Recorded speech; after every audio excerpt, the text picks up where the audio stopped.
Welcome. Today we're pulling back the curtain on history's most famous playbooks. For each ruler, we'll show the core idea that powered their rise, the win it delivered, the hidden flaw that backfired, and one practical takeaway you can use today. Expect fast segments, on-screen receipts, maps, and quick timelines. No fanboying, no hit jobs, just clean breakdowns. Chapters are in the description. Pause anytime for deeper context. At the end of each chapter, we'll stack the patterns and rank the most dangerous blind spots so you can spot them in the real world. If you're ready to learn from the wins and dodge the traps, hit like, grab a note, and let's dive in. Hammurabi, justice as a ladder to heaven. Stand before the basalt pillar. At the top, a king reaches toward a seated god. Below, 600 lines scratch a universe into stone.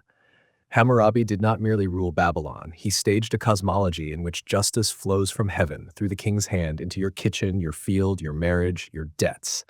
This is the oldest political seduction.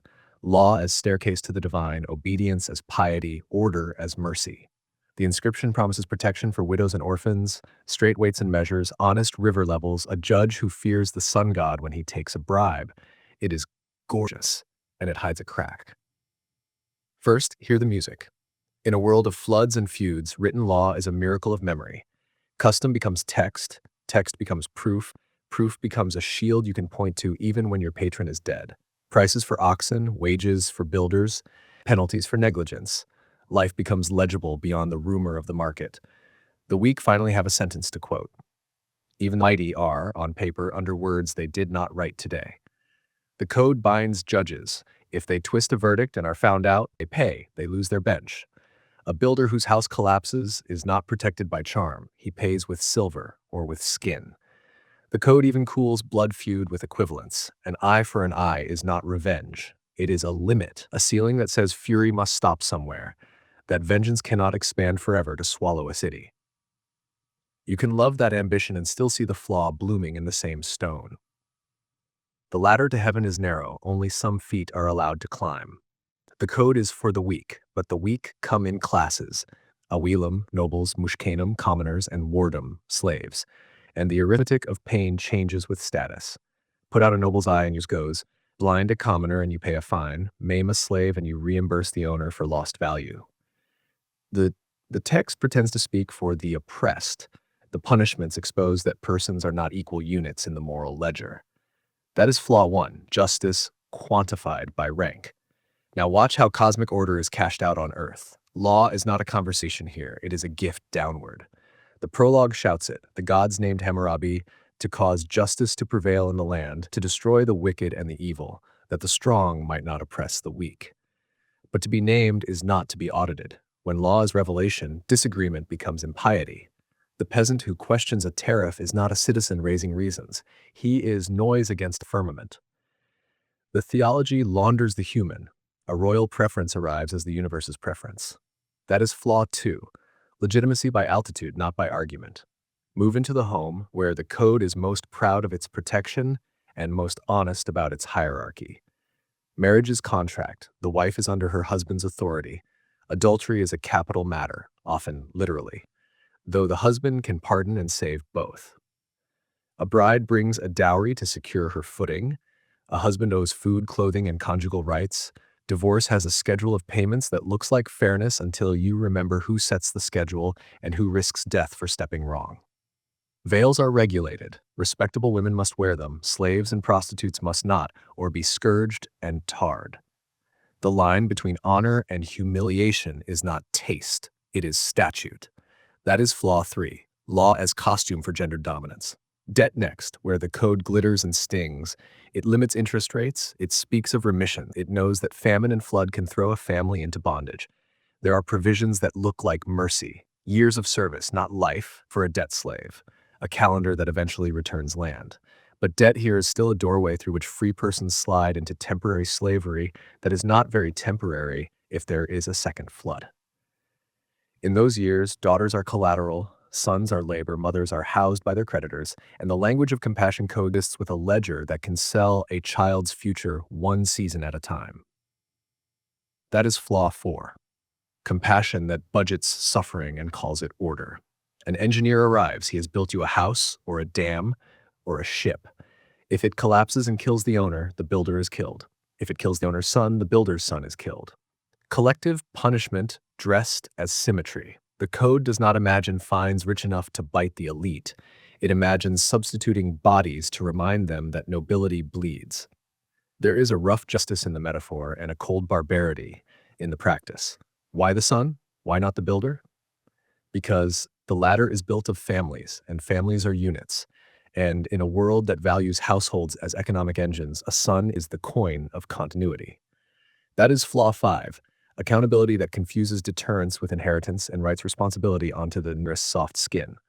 The river enters, source of harvest, highway for trade, witness that cannot lie. The ordeal is law here. Throw the accused into the water. If he drowns, the gods have judged. If he swims, he is vindicated. We laugh, but the water test is not random. It is theater that reassures a crowd before the age of forensics. It recognizes the human hunger for verdicts that feel impartial, yet it is still chance with incense. A strong swimmer with a light sentence of gods does not prove innocence. An honest man who panics in the current does not prove guilt. That is flaw 6, procedural certainty without epistemic humility, methods that comfort the audience more than they discover the truth. Consider the market. The code standardizes weights, measures, and fees. It polices fraud. It sets wages for ox drivers and physicians. It fixes the price of beer. In famine years, this can prevent gouging. In fat years, it can suffocate enterprise. The project is legibility. A state that can read the economy can tax it, feed soldiers from it, backfill irrigation crews when the canal walls weep. But legibility slides into command. When prices are written down by royal stylists rather than negotiated by mouths and hands, the text becomes a nostalgia for stability in a climate that refuses to be stable. That is flaw 7, control that confuses a neat ledger with a resilient system. Do not mistake these flaws for modern superiority. Many of our systems still run on the same software. Punishment that tracks status, law as heaven-flavored hierarchy, gender as statute, debt as destiny, spectacle in place of proof, tidy charts for messy economies. The relief is to see how old the excuses are. The danger is to baptize them because they are old. Still, pay Hammurabi his due. He bound his own judges. He knew that corruption made courts into markets and markets into mafias.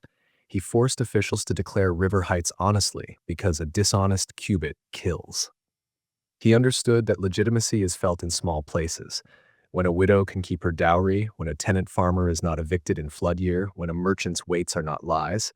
He wrote his phone number into the stone. If a judge reverses himself illicitly, he pays 12-fold and leaves the bench forever. It isn't democracy, it's accountability inside monarchy, the first draft of a dangerous idea. The philosophical spine, though, is retribution dressed as balance. If he breaks another's bone, they shall break his. You can hear two truths in that sentence. The first is civilizing. The punishment fits, it doesn't escalate, it doesn't privatize violence. The second is a trap, pain as arithmetic. Once you accept pain as the correct currency of justice, you are always one crisis away from spending it in bulk. Later law will learn other currencies: restitution, rehabilitation, incapacitation. Hammurabi's world is too harsh for such experiments. Grain rots. Borders bleed. But harshness becoming principle is the oldest authoritarian habit dressed as prudence. Ask the city about succession, because every philosophy of rule must pass this test. Hammurabi built canals, walls, and tribunals. He did not build a public that could argue with a king and live. His heir had a text and the seals. What he didn't have was a people habituated to treat law as theirs. When your ladder to heaven depends on a single hand on the rung, the ladder becomes a spear when the hand changes. The code outlived him. The civic muscle to flex it did not grow in proportion. Here, the crack in the stone becomes a lesson. Legitimacy that flows only from above dries in drought. What endures? Writtenness. The intuition that law should be public, precise, and predictable, not rumor, not priestly whisper. The intuition that judges must fear something beyond their own mood. The sense that weights and measures are moral artifacts, not technical ones. We inherit these without the God at the top of the stele. We can keep them and change the God. So what do you keep and what do you discard if you want your city to survive beyond you? Keep the stones, lose the sky. Keep text, add voice, the right of the governed to speak back and edit the text without blood. Keep deterrence, Graft indifference, the difference between the careless, the desperate, and the cruel. Keep order, install mercy, not as royal whim but as rule. Keep hierarchy if you must for function. Remove it from the pricing of pain. Keep debt calendars, ban selling children to pay them. Keep canal crews, pay them before you shave the temples of dissenters. Keep builders' liability. Stop killing sons to teach fathers that physics does not negotiate. There is one more lesson in the way the stela stands. Law is a stage. People must see it to believe in it. The carving mattered because it was public art. The city could congregate around it and repeat its lines. We still need stages, public dashboards that show water quality, sentencing databases that show who pays and why, published rules for officials with the price of cheating printed in large letters. If you want a moral order that does not require a priest king, build vistas where ordinary people can see how their world is governed and how to argue with it in daylight. And when the river rises, and it will, remember the difference between a ritual and a test. You can replace the ordeal with procedures that actually find truth. Adversarial trials with discovery that bites, standards of proof that scale with the harm you threaten, science that can be explained to a farmer without insult. The gods do not need a drowning to state an opinion. Your neighbor needs a method that won't mistake fear for guilt. Walk away from the pillar, then turn once more. At the top, a king receives a rod and ring, the symbols of measurement and authority. In a better city, those symbols are split. The rod belongs to engineers and auditors and citizens with meter sticks. The ring, power, belongs to a constitution that can be amended without killing anyone. Hammurabi dreamed a world where the strong would not oppress the weak. He used the tools he had: stone, spectacle, the terror of equivalence, a theology of order. We have other tools: ballots, budgets, boring committees, rights that bite, schools that teach a child to read a law and ask why. If you love his ambition, marry it to our instruments. If you fear his flaws, build the exit he could not imagine. Justice can be a ladder to heaven without pretending to reach the sky. It can be a staircase we maintain together. Step, weights that don't lie. Step, judges who answer to rules. Step, punishments that do not price a person's worth by rank. Step, mercy that isn't private. Step, law that can be changed by the living for the living. The stele taught us to write. Our task is to learn to revise. Alexander the Great, glory as proof. Begin with a young man reading Homer out loud to cavalry. The soundtrack of his life is Kleos, glory sung after death. He learns that history is a stage, and the stage is a map. To be great is to move. Conquest becomes a form of proof. If the cities fall, the idea was true. He will take Aristotle's talk of civilization, the Macedonian habit of winter campaigns, the hero's hunger for witness, and blend them into a single thesis, unifying the world by momentum. Keep riding, sow roads, drop garrisons, rename the horizon, Greece and something better. The coin of the realm is speed. There is genius here. He breaks Persia not by brute weight but by angles, flanks that think, companions that pivot, phalanxes that pin while cavalry unzips. He founds cities that tether deserts to sea lanes, stitches satrapies to a new administrative spine, standardizes coinage, and lets markets do what armies cannot. He tells soldiers from Thrace to Bactria that their lives can cash out as citizenship, not merely loot. Wear Greek, learn Greek, trade in Greek, and the world becomes legible. Call it homonoia, a performative oneness where mercenaries become neighbors by decree. He is not only a blade, he is theater, a king who performs fusion. Persian dress over Macedonian muscle, local gods honored, Egyptian priesthoods courted, Greek philosophers consulted, Persian elites recruited. The Susa weddings are policy as pageant. Marry my officers to Persian nobility, and the empire will inherit itself. Even proskynesis, the bow before the sovereign, is a philosophical gamble. If he can be both Greek king and Persian king by ritual, the old border in the mind dissolves. The flaw grows from the same root as the brilliance. Glory as proof breeds a politics of perpetual motion. If success is measured by the next horizon, there is no institutional reward for stopping to pour foundations. He conquers a bureaucracy that already works and rides past it, leaving satraps with mixed loyalties and a capital perpetually in transit. Roads carry orders out. Rebellions return along the same roads. Taxes have longer journeys than decrees. Both depend on a single man's shadow. The state becomes a campaign with spoils accounting, brilliant at taking, weak at keeping. Succession is the clearest fracture. His cosmopolitan gestures are personal, not constitutional. Marriage is policy, not law. Promotion by genius, not office. Charisma as glue. When the glue dies, the bowl shatters. Ask the Diadochi, his marshals, what his philosophy of after was. They answer with 20 years of civil war. A political idea that cannot survive its author is not a state, it is a legend with payroll. His universalism, make a world where Greeks and Asiatics are one, is both ahead of time and blind to consent. He performs unity at people. Proskynesis for a Macedonian is servility, for a Persian, etiquette. In the attempt to be both, he alienates each. Macedonians mutter that their king has gone Persian. Persians see their nobility thinned by a foreign court that speaks their rituals with an accent. Unity by decree is assimilation with costumes. It lacks a civic grammar, assemblies, courts, and budgets that let difference negotiate itself rather than bow to a mood. Glory also edits memory. The burning of Persepolis, was it justice for Xerxes or drunken theater? Either way, it advertises a defect in glory's math. Spectacle as policy carries costs beyond the applause.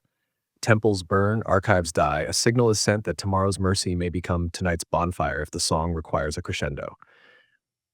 We meant to show the army we were finished with Persia, let's say the apologists. The smoke taught a different lesson, that universalism rides with a torch tucked in its boot. Even the Hellenistic bloom, libraries, schools, new coin that lets strangers trade, exhibit the paradox. Hellenization spreads because infrastructure spreads, ports, coinage, caravan security, mixed garrisons. But the philosophy underwriting it is not civic, it is heroic. The civic asks, how do many rule themselves? The heroic asks, how does one make the many move? Aristotle taught him the virtues of the city, Homer taught him the economics of witness. He chose drummer over architect. There is also the logistics of truth. Alexander's claim is not only that conquest can be humane, it is that conquest can civilize. The easier cases, tyrants thrown down, markets reopened, prove little. The hard cases, mountains where the map ends and the taxman cannot return, show the limit. A civilizing conquest must build feedback. Censuses that bite, courts that travel, roads that pay for themselves with grain and safety. He rarely lingers long enough to make the loop close. When loops don't close, rumors rule, and rumors always favor the nearest sword. His meritocracy is real, and like all meritocracies, is vulnerable to its origin story. If talent is loyalty paid in silver, then loyalty is talent purchased with fear. He raises non-Macedonians high. He kills friends who doubt the pace or the theater.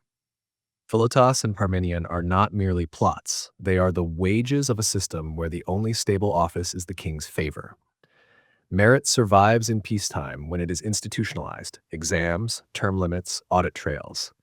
In Alexander's world, merit is performance review on horseback. Even his tenderness has teeth. He weeps for Hephaestion and orders empire-wide mourning. He is kind to a defeated queen and keeps a conquered wife alive with respect. These acts signal a personal ethic, loyalty as cosmos.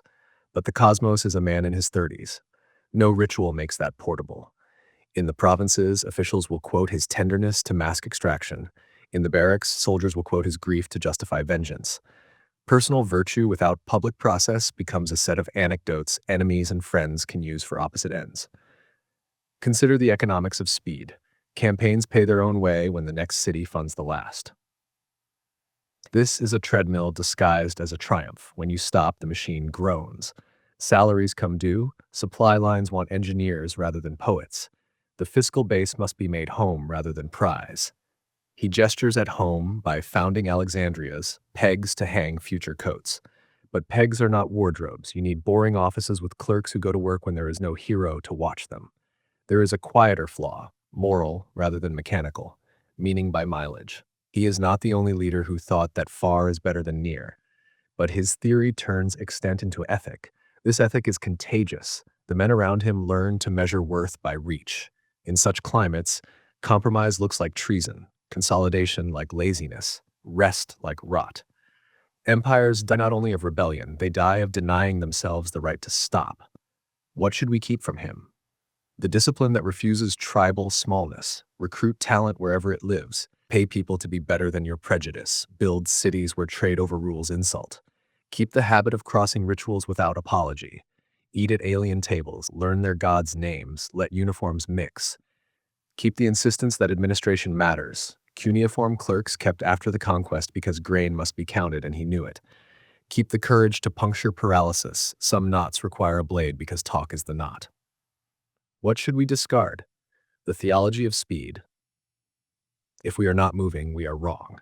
Replace it with a math that counts repair. Trade the hero's proof for the boring receipts of a good census. Retire unity as pageant. Fund unity as process. Assemblies in which Persian and Macedonian argue with a grammar both accept. Courts where a farmer can sue a satrap and win. Taxes set by rule rather than whim. Language education designed for two-way assimilation. Keep ceremony. Build appeals. Succession is not a superstition. It is a philosophy of time. Design a constitution that can disappoint the next great man. A working succession plan insults glory because it implies the office is bigger than the soul who holds it. Good. Humiliate glory. Put it under law. Don't let a myth about immortality cheat a city out of Tuesday's grain. If you admire his cosmopolis, pay for it with inclusion that isn't patronage. Local elites in real ministries, not only in weddings. Land policy that discourages confiscation. Debt rules that let conquered peasants survive the glory. Roads policed by mixed units. A tax code written in multiple scripts. Public schools that teach both epics. If you admire his bravery, put it to work where it almost never wants to go. Bravery to stop. Halt before the landscape becomes an alibi for never governing. Halt to convert generals into governors. Halt to move the weight of the army from taking to keeping bridges that withstand spring floods, ferries with schedules, courts that close cases. Halt long enough to make a ledger that can be read by someone who hates you and still trusts the numbers. Measure greatness not by oaths reached, but by futures made safe. Alexander loved Achilles, a short, bright life that echoes. Build instead for echoes that do not need brightness. Clean accounts, fair trials, a cavalry boredom of officials who never become heroes because nothing catches fire. That is the insult glory fears. It is also how a philosophy outlives the mouth that pronounces it. You can keep his best sentence and rewrite its proof. Unite the world, but make unity arrive not as dust behind horses. Let it arrive as institutions that strangers can use without kissing a ring. Let the song of the city be sung by clerks who never met a king. Let the myth be that children forgot the word for famine. Let the only pageant be an annual budget that says in 6 scripts where the grain went and how to complain if it did not arrive. If you love him enough to fix the trap he left. That motion is meaning and the map is a mirror. Build a state that can stand still without rotting, change hands without bleeding, welcome foreigners without humiliating locals, and bury a hero without burying the future. That is the only conquest worth finishing. Ashoka, Dharma as statecraft. Begin on a field that still echoes. Kalinga, bodies where a harvest should be, rivers learning a new color, a young emperor counting victory as if it were loss. The chronicles say he stood inside the roar he had made and heard a quieter sentence. This cannot be the meaning of power. Conquest had given him the map, grief gave him a philosophy. He called it Dharma, a word with more rooms than a palace, law, duty, right conduct, the proper way to be a beating creature among other beating creatures. Ashoka did not retreat to a monastery. He tried to pour Dharma into an empire and make it run. He set to work with a strange mix of pen and shovel. Edicts were carved on pillars and rock faces. Imperial public notes left beside wells on caravan routes at temple thresholds. They read like a stern parent's letters to a sprawling household. Plant banyans for shade, dig wells for travelers, build rest houses, provide medical herbs for humans and animals. Reduce the slaughter at the royal kitchens. Treat prisoners with something like pity. Do not insult another's sect. Honor your parents. Punish less. Confess more. Tell the truth even when your throat feels like breaking. There is tenderness in these sentences and a logistical imagination, mercy as infrastructure, compassion as public works. He invented officers of Dharma, Dhamma Mahamadas, and sent them across provinces and borders to inspect prisons, hear grievances, calibrate punishments, preach concord, and report back. He took the most private verb in religion, care, and tried to make it a job. He made Dhammayatras, tours of inspection and listening, in which the emperor moved like a weather system over his own territory, distributing favors and admonitions, measuring the mood not in tribute alone, but in tears shed and dried. He wrote to foreign rulers, not as a conqueror demanding tribute, but as a neighbor asking them to consider gentleness. Let us compete in virtue, not in corpses. This was not abdication. He did not disarm the state. He tried to civilize it. He kept tax, road, mint, garrison. He added shade trees, hospitals, animal sanctuaries, findings from the clinic tucked into stone. He made piety a policy and etiquette a budget line. If the world must be governed, let it be governed as if every throat matters. The beauty is obvious. Against the dark habit that says only fear moves men, he bet on restraint and example. Against the old wisdom that empire demands a kiln of cruelty, he planted orchards. He grasped what many rulers never learn, that kindness needs logistics and logistics need law. He wanted a public virtue that would survive him, so he wrote it where the dust could not swallow it. In scripts the traders carried, in languages that made peasants nod. Now the crack that costs. Dharma in Ashoka's hand is breathtakingly broad. Its roominess is its strength. Its vagueness is its trap. Be considerate. Avoid superfluous ceremonies. Honor all sects. Obey parents. Be truthful. Do not sentences. But which sect? Honor. In what fashion? Whose idea of superstition? What happens when truth to a priest is blasphemy to a midwife? When filial duty helps a tyrant at home, when not killing means not culling, and harvest fails. A virtue written large can be too large to adjudicate. Dharma as glue becomes dharma as fog when it must instruct a court. The second crack is paternalism. The edicts are conversations without a partner. They are public, yes, but not deliberative. They command a better self without building the forum where the better self is argued. The beloved of the gods desires that. The phrase repeats. You feel the weight of a heart trying to press itself into statute. But a heart, however bright, cannot substitute for institutions that argue back. Ashoka's officials preach harmony and inspect mercy. They do not constitute opposition. The emperor is both author and editor of virtue, both homilist and judge. When he dies, so does the grammar. A third crack. Sustainability. Mercy redistributes pain. Policy redistributes cost. Less slaughter at the palace kitchens is beautiful, but the empire's appetite does not end with the palace. Animal protection can conflict with agriculture.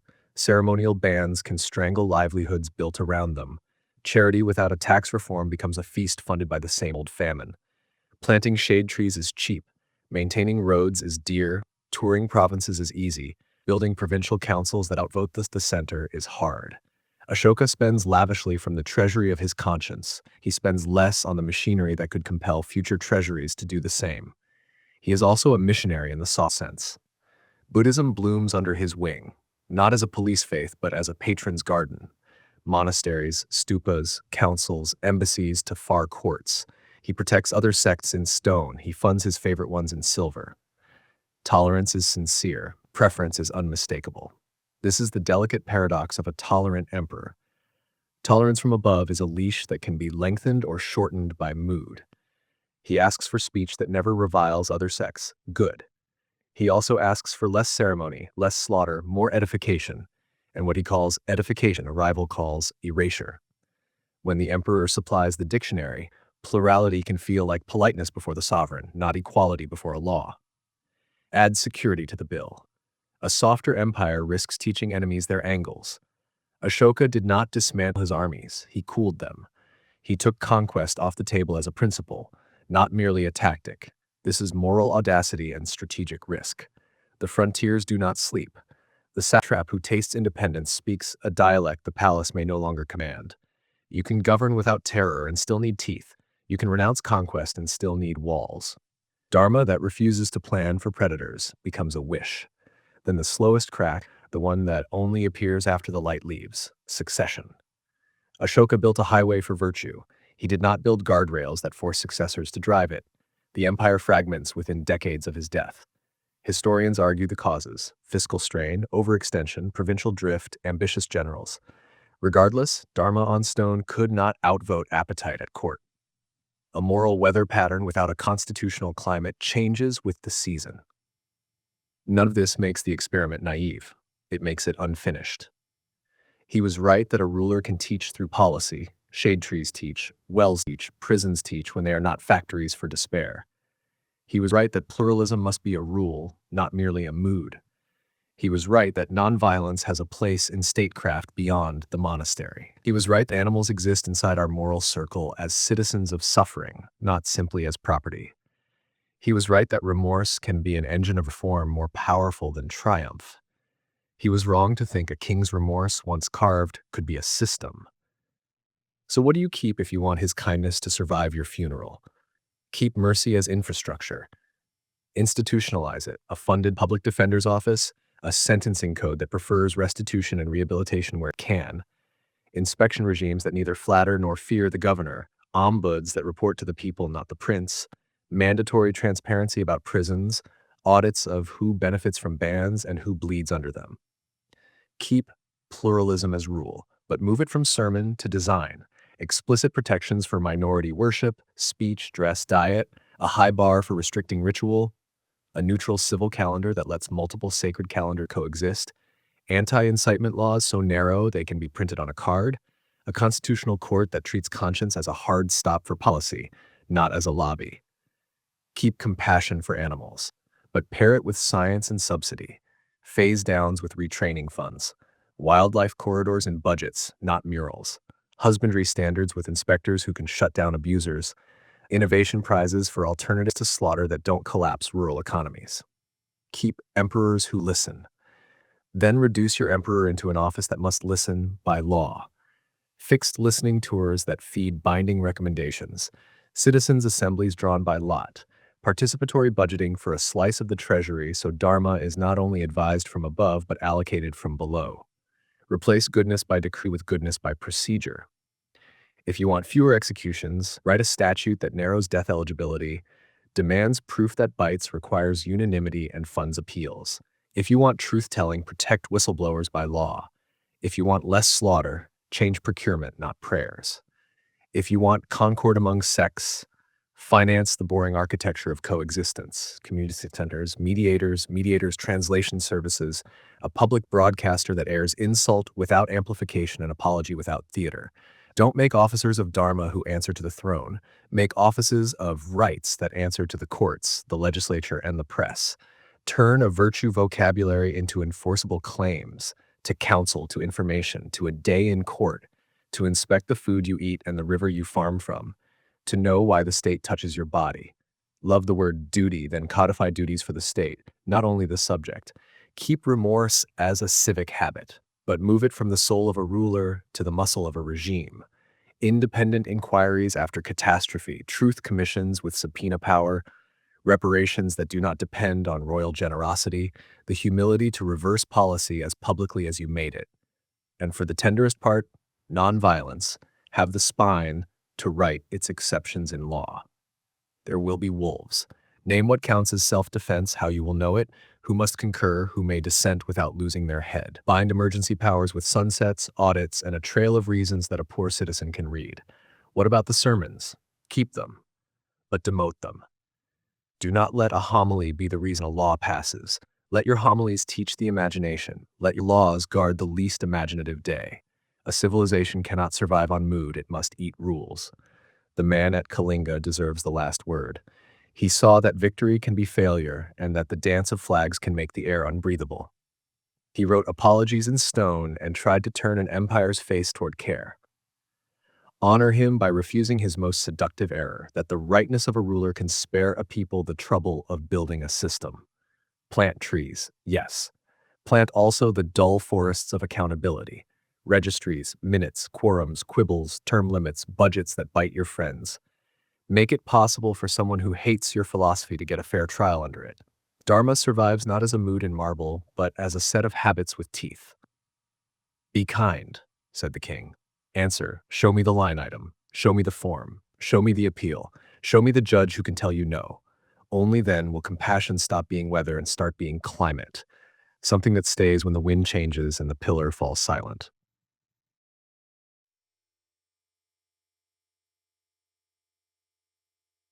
Qui Shi Huang, order by standardization.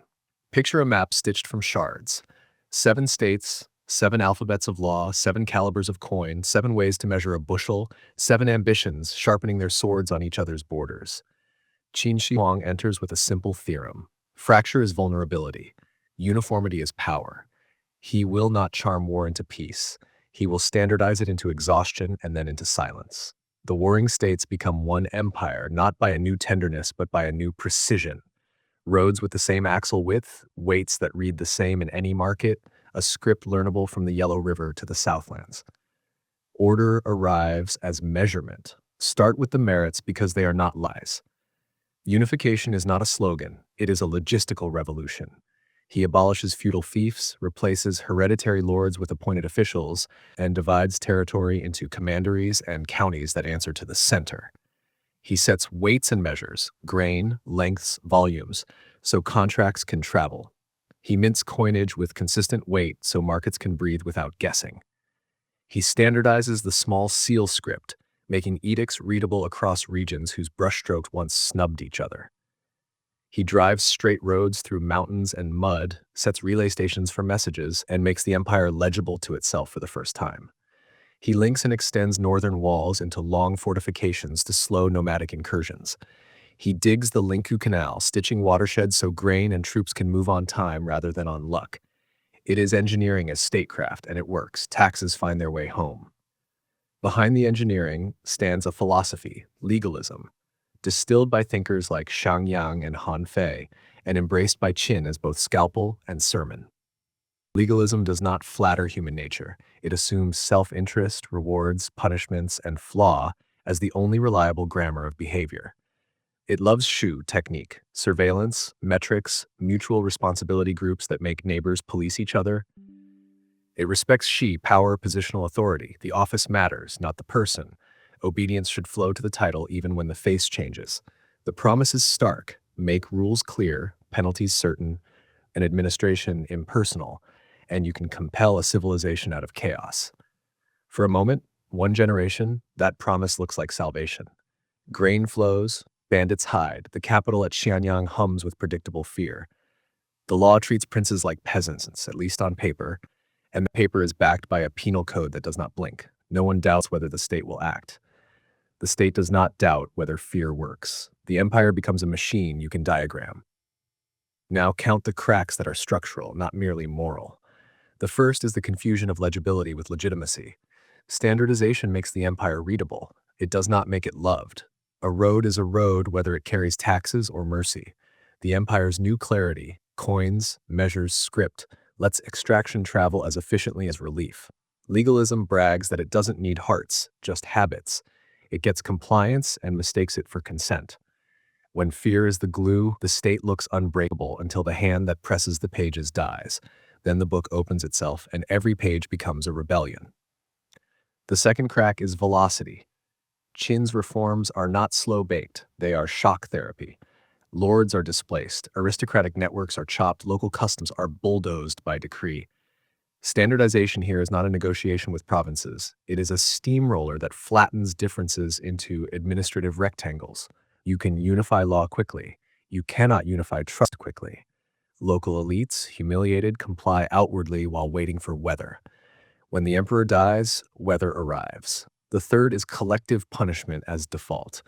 Legalism loves mutual responsibility groups, tens and hundreds bound such that the crime of one is the peril of all. The design is brilliant for catching enemies and catastrophic for building neighbors. Fear makes informants, it does not make citizens. Compliance born from terror is brittle. People obey when watched and sabotage when the lantern moves. The state teaches a population to mask. The fourth is the war on memory. The most infamous acts, book burning and, by some accounts, burying scholars, are not mere tantrums against poetry. They are policy. Curate a single ideological cache consistent with the regime's will, erase rival moral vocabularies, particularly Confucian remonstrance, and prevent counter-legitimacy from nesting in texts. Even if the numbers and targets are debated by historians, the intention shines. Monopoly over the terms by which right and wrong are discussed. A government that burns arguments is admitting that its metrics cannot survive a sentence. The fifth, punishment as pedagogy. The system assumes people learn by pain. It is partly right and catastrophically wrong. Pain teaches the limits of disobedience. It does not teach the art of governance, initiative, prudence, candor about errors. Officials under legalist glare learn to prevent blame, not harm. They hoard information, falsify numbers to align with quotas, and kick problems upstairs or into ditches. A state obsessed with punishment becomes a state that cannot hear its own instruments. The emperor who wants truth builds a culture that makes truth lethal. The sixth is succession. Qui Shi Huang crafts an empire around the office, but fills it with the personality of a storm.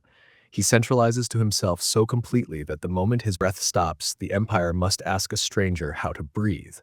Plans for succession are distorted by a courtly conspiracy. The second emperor is weak, the eunuch Zhao Gao ruthless, and Chen Sheng and Wu Guang spark peasant rebellions that light up the map. The Qin state collapses within years. A philosophy that promised permanence survives only as a starter kit for the Han, who keep the measurements in coin but swap fear for ritual and stories about virtue. What does it say that legalism's scaffolding endures while its spirit is fired from the job? The seventh is immortality as policy failure. Qui Shi Huang's fear of death, his searches for elixirs, his mercury-laced remedies, his wandering tours to outrun fate are not only quirks, they are the administrative shadow of a system that lacks repair. Instead of building institutions that make a ruler's mortality harmless, he dreams of not dying. The terracotta army guarding his tomb is a metaphor you can walk through. Thousands of silent soldiers defending a philosophy that could not teach its author to let go. What, then, is the philosophical flaw? Not standardization itself. Standardization is how strangers cooperate. The flaw is treating standardization as salvation, as if making everything countable makes everything defensible. The flaw is believing control substitutes for consent, fear substitutes for feedback, uniformity substitutes for justice. Legalism's insight, clear rules beat caprice, rots into a dogma that says any rule enforced harshly will do. There are lessons worth keeping, sharpen the failures. Keep legibility, add legitimacy. By all means, standardize weights, measures, and forms, but pair every new metric with a right of appeal and public deliberation that can change the metric. The people being measured must be co-authors of the gauges. Post the measurements, post the method, post the complaints and the fixes. Keep the civil service, deprogram the fear. Qin's appointed officials over feudal lords was a leap, but the next leap is merit with audit. Examinations that test judgment, not obedience. Rotations prevent fiefdoms. Inspectors who answer to independent bodies. Transparent promotion criteria, a culture that punishes lying up the chain more than bad news. Replace mutual denunciation with mutual verification. Keep uniform law, diversify penalties. Certainty deters, proportionality legitimizes. Replace collective punishment with targeted responsibility. Trade amputation and tattooing for restitution and rehabilitation where possible. Limit the death penalty with standards of proof that bite and a slow trigger that respects human error.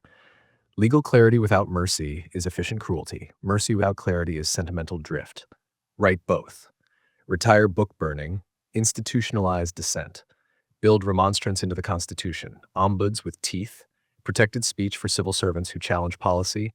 Public archives that cannot be erased by decree. A press that survives a single ruler's mood. If a law cannot survive an essay against it, the problem is the law. Replace mutual responsibility terror with social insurance. The genius of binding people together can be used for care instead of fear. Mutual aid registries, disaster funds, health schemes, neighborhood councils that allocate small budgets. The habit of monitoring should become the habit of noticing need. Channel standardization into platforms, not scripts. A standard axle width is a platform. It lets any cart travel any road. So make standards that enable variety rather than eliminate it. Open data formats, interoperable systems, common procurement that empowers local innovation. Let provinces solve problems their way within guardrails. Write a succession that humiliates the throne. A ruler who loves order must love procedures that strip his office of magic. Clear line of succession, regency rules, independent electoral or selection councils, sunset clauses on emergency powers, public reason giving for major decisions, mandatory retirement. The point is not to weaken the state, but to prevent the state from being one man's pulse. Standardized transparency. Qin standardized the state's view of the people, reverse the lens, make budgets, contracts, and metrics public by default. Require that any surveillance has oversight, logs, and off switches the rulers themselves do not control. You want a civilization where a farmer can see the state at least as clearly as the state sees the farmer. There's a gentler insight hiding inside legalism's steel. Rules are better than rulers. Qin Shi Huang betrayed that insight by writing rules to magnify the ruler. The repair is simple and hard. Write rules that bind the ruler first. A punishment code that applies upward, not just downward. Procurement rules that make imperial projects auditable before stones are moved. A construction ethic that counts lives as a cost line, not an aftertaste of glory. And there is a human truth to salvage from the standardizer of the world. Fear is fast. It will always be tempting to use it when floods rise or enemies circle. Use it briefly, under receipts, with a timer that rings in public. Then switch back to the slow gears, trust, legitimacy, participation, that keep nations from crumbling when a great man's heart stops. Qin's empire, built at sprint, fell at sprint. The Han learned to walk. Walk past his mausoleum in your mind. An emperor under a mountain of man-made earth, guarded by an army that will never move. Above ground, a country that kept the measures and the roads and changed the soul. That is the verdict. Standardization is a tool, it is not a truth. A philosophy of government must account for how people obey when no one is watching, how officials tell you bad news without fear, how books survive your embarrassment, how your country remains one when your portrait comes down. Qin Shi Huang answered with terror and technique. The world learned to answer with law and legitimacy. Keep his roads, replace his silence. Julius Caesar. Decisive populism. Begin with a river you're not supposed to cross. Alea iacta est is a great line because it sounds like courage and feels like inevitability. Caesar's philosophy of rule fits the cadence. Cut knots, then ask the gods to bless the cut. Where Rome stalled, he moved. Where the Senate debated, he delivered. Where custom hesitated, he wrote new custom in his own handwriting. The pitch to the people was simple and devastating. Your bread will arrive, your debts will be managed, your enemies will be relieved of command, and your city will stop choking on its own procedures. It was a theory of government as personal velocity, decisions fast enough to make their own legitimacy. His genius as a general is not an accident of muscle, it's the same philosophy in armor. Speed, shape, surprise, bridges thrown in days, marches that seemed mythic, sieges conducted like puzzles. He won by anticipating minds, not merely positions. In Gaul, he stitched provinces into a tax base and pipeline of soldiers. In Spain, he outmaneuvered veterans who had a stronger claim to authority than he did. At Pharsalus, he ate the heart of a larger army by turning his own flank into a trap. He brought that battlefield clarity home. Find the point of decision, hit it, and build law around the impact. He had a reformer's eye and organizer's wrist. The calendar, a civilizational metronome, was repaired with Alexandrian astronomy into the Julian system, stealing days back from clerical politics and restoring predictability to harvests and contracts. Debt relief without default, interest canceled during civil war, ceilings on interest enforced, and a schedule to stabilize credit without detonating confidence. Land for veterans arranged to reduce the explosion risk so common in post-war Rome, grain distribution rationalized. Public works commissioned to employ idle hands and dignify the city that had become a stage of ruins and bribery. The provincial administration was tightened, governors faced audits, tax farming was curbed in favor of collection that answered to Rome rather than to middlemen with whips. Citizenship widened at the edges so the empire did not sit perpetually on strangers. The Senate was enlarged to reflect the new map. You can hate the man and still concede. The city worked better when his pen was awake. He even attempted a moral technology, clemency, as policy. Enemies who bent the knee kept their lives, often their estates, sometimes their offices. It was mercy and theater and surveillance all at once. An opponent spared becomes a debtor. Ingratitude is now treason against a kindness, not merely politics. Clemency was Caesar's billboard. I do not punish because I am strong enough not to. The city looked up from its conspiracies, blinked, and for a moment imagined a future where victory did not mean prescription lists and confiscations. And yet the flaw, decisive populism, runs through all of it like a bright crack. The Republic's miracle wasn't efficiency, it was friction. Vetoes that forced coalition, offices that expired, colleagues who could block you, courts that could humiliate you, a calendar that slowed you. The machine was ugly and blasted by oligarchs, but it had the long-life property of distributed ego. Caesar's philosophy said, "The problem with the republic is the men in it. Give the right man the levers, and the state will serve the many again." In practice, that means moving ends into the hands of one and giving him the righteous story to justify the move. The people did not get power, they got a patron. Crossing the Rubicon was not only a military violation, it was a metaphysical one. Salus populi, the welfare of the people, was folded into voluntas Caesaris, the will of Caesar. He did not dissolve institutions, he repurposed them. The Senate became a choir, the comitia a stamp, the dictatorship a renewable operating system. Even the calendar reform, the purest of civic gifts, arrived as proof that one man could do in a year what factions could not in a decade. Every success tightened the argument that speed is virtue and process is vice. Populism loves enemies. Decisive populism loves them on timers. Caesar's hostess were conveniently those whose delay was costly to the people. Cato's scruples, Pompey's legalism, Bibulus's clouds of omens. Each obstacle became an advertisement for the leader's courage. Each undercut procedure became a precedent. The emergency ended battles. Emergency became governance. Rome learned a habit that sired centuries. When a problem is big enough, look for the person who promises to personally fix it. The Republic's citizens became spectators with opinions, not co-authors with vetoes. His clementia carried its own poison. Mercy offered from above replaces law's neutrality with favor's geometry. Forgiven men are not integrated, they are curated. Gratitude is a leash, honor becomes performance. Opponents become courtiers who practice truth as theater.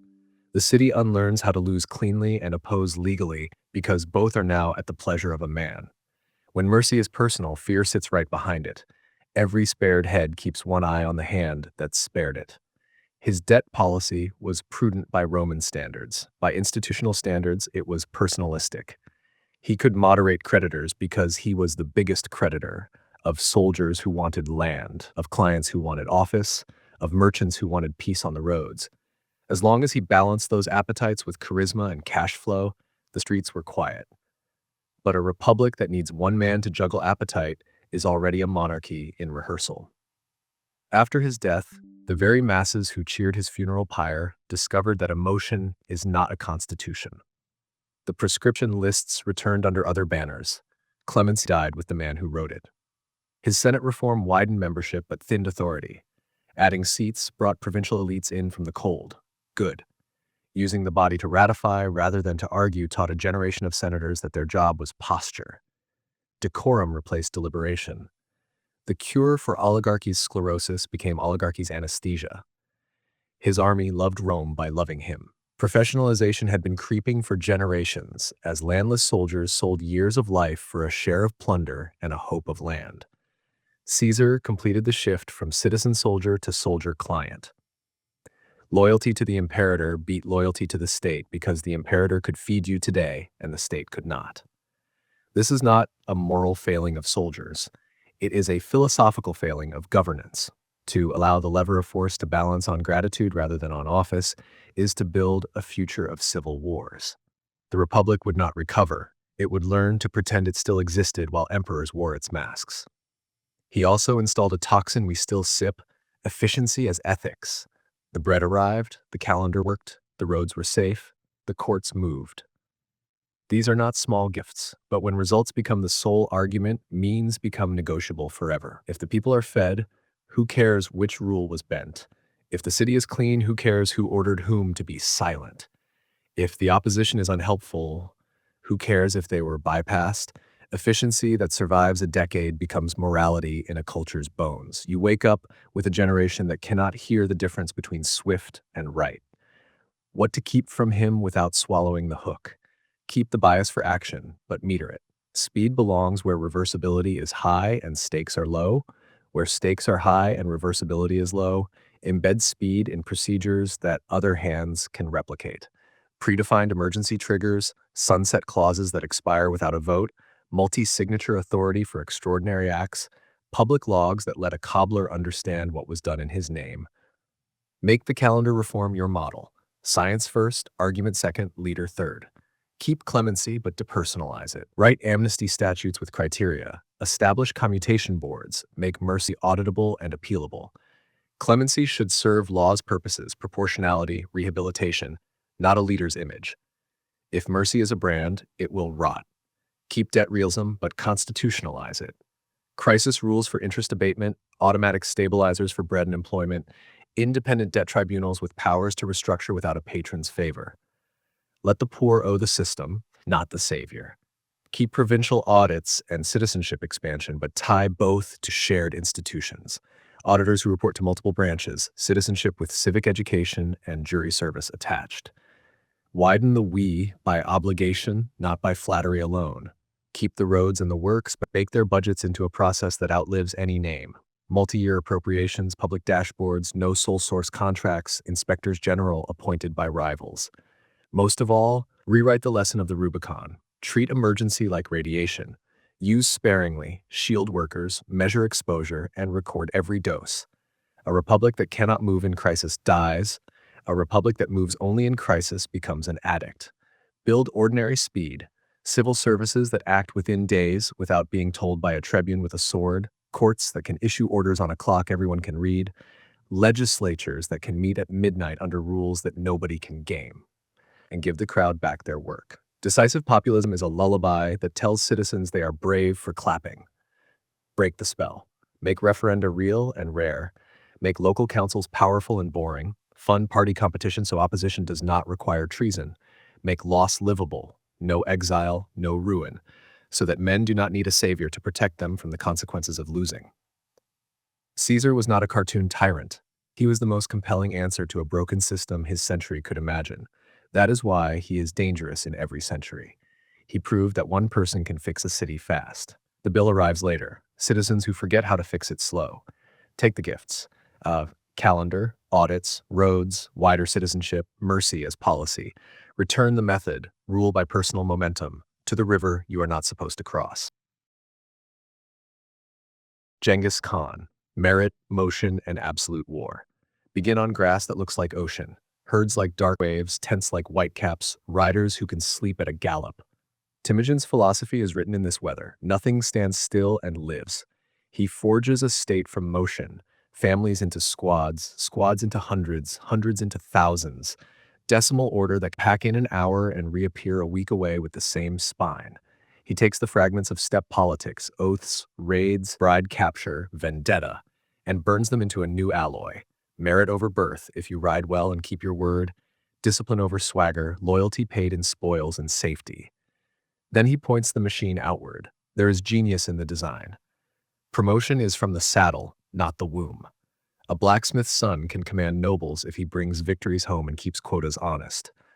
The Yam, a relay post system, splits the continent into a string of 3-hour rides. Fresh horses, stamped Pisa tablets that compel assistance, messages that outrun rumor. Intelligence is logistics, not mystique. Scouts map water and fodder months in advance. Envoys test a city's seams. Engineers are recruited or captured and immediately employed. He folds outsiders in, Uyghur scribes to write the state, Chinese and Khwarezmian siege masters to crack stone, Muslim merchants to finance campaigns and keep caravans breathing. Religious tolerance, Tengri above all, but let monks, imams, shamans, and priests pray as they like, turns subject peoples into taxpayers instead of permanent saboteurs. Law becomes a yasa, partly myth and partly memory, but the core is visible in practice. Ban private blood feuds, move the monopoly of violence up to the Khan, outlaw the stealing of women, at least outside the spoils of war, and punish rape inside the ranks. Punish theft and desertion with severity that terrifies even cousins.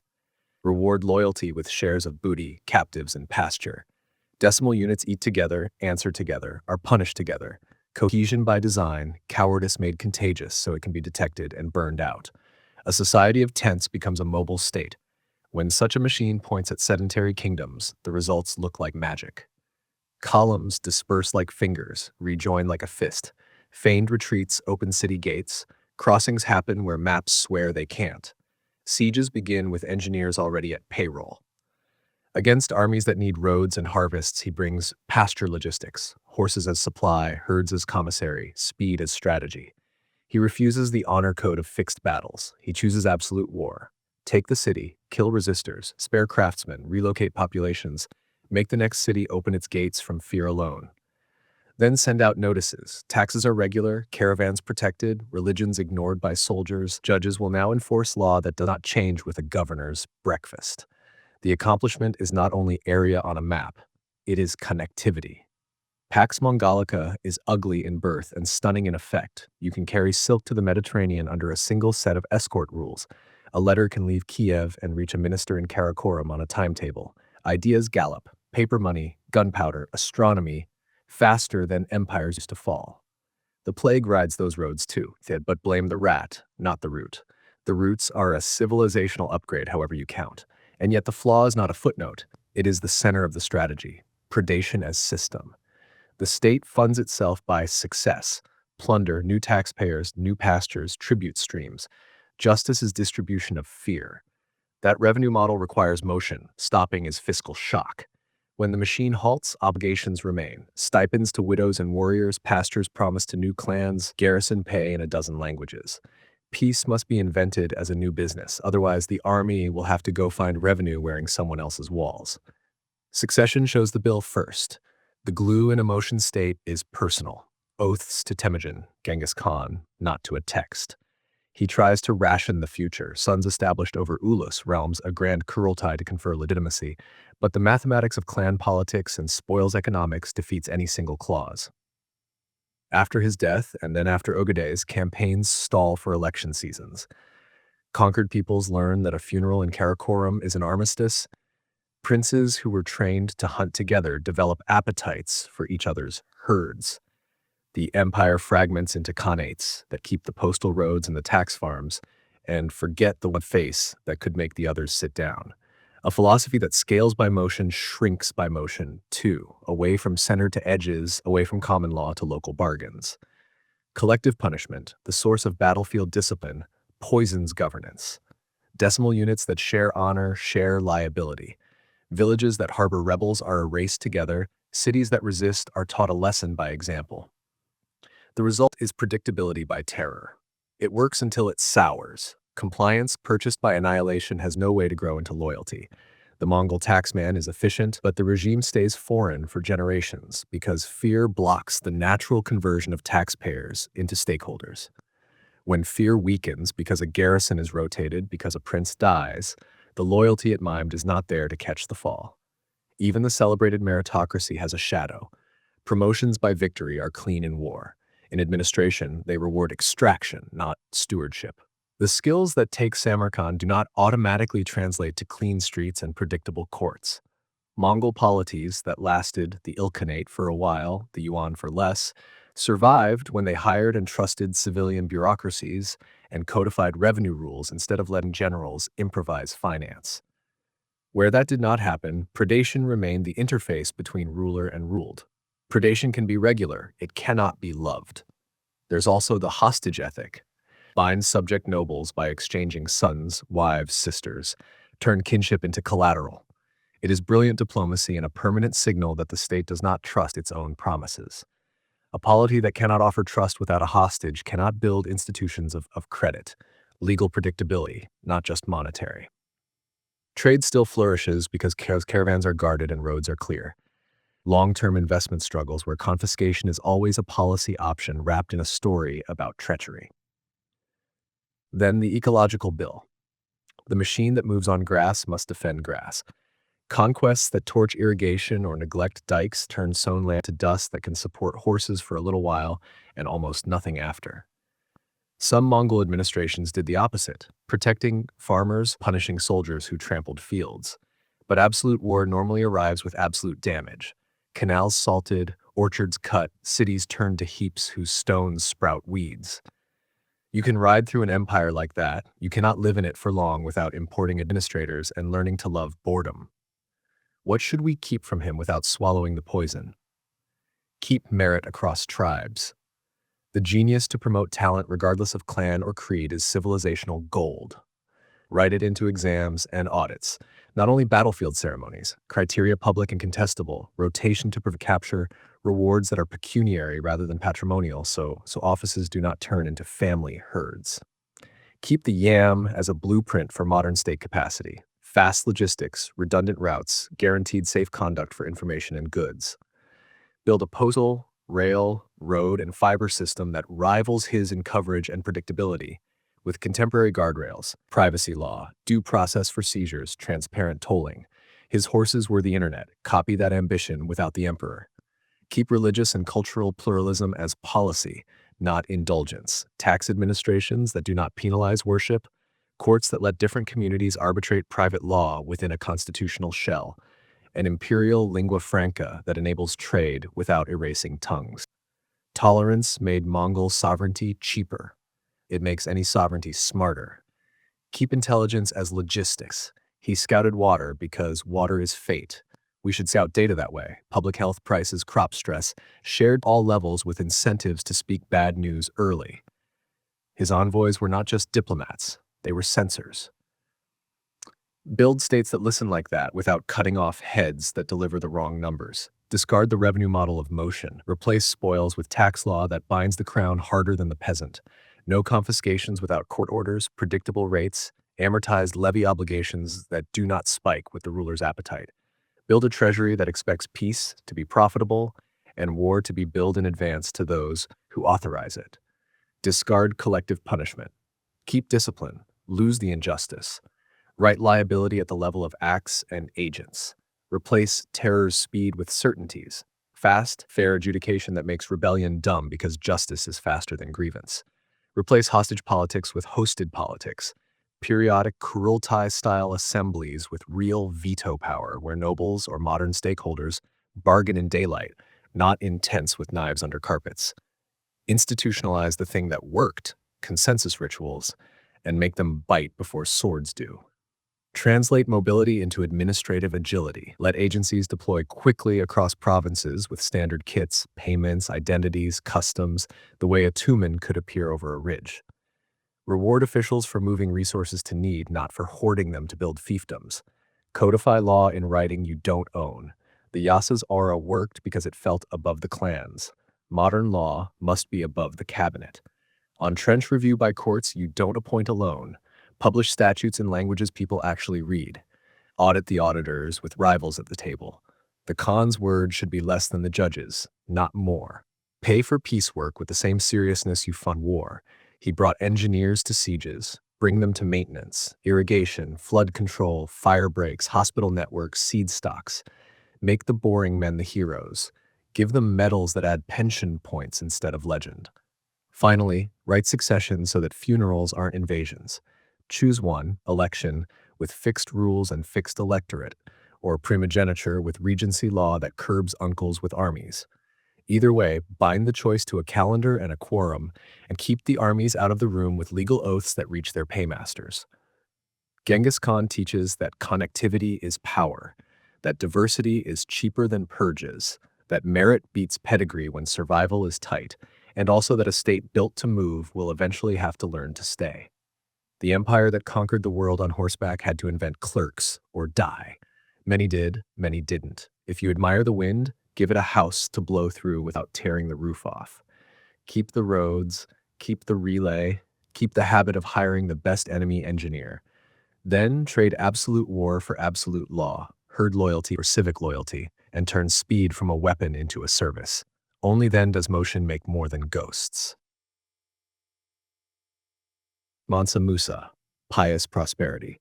Begin with a caravan that looks like a moving city. Camels strung like commas, gold dust in gourds, musicians, judges, scribes, guards, slaves, and an emperor who intends to pray in the holiest place on earth and let the world learn a new word, Mali. Mansa Musa's philosophy of rule braided three strands: piety as legitimacy, patronage as policy, and plenty as proof. If God favors justice and justice requires prosperity, then the most godly thing a king can do is make wealth flow and put it in service of learning, law, and the poor. He turned a desert empire into a rumor that reached maps in Catalonia and courts in Cairo. Start with the brilliance. He stabilized routes across the Sahara, oases provisioned, garrisons posted, toll stations regular, so that salt could meet gold and caravans could arrive in schedules instead of prayers. He made Timbuktu and Gao into letters that scholars wanted to write home about.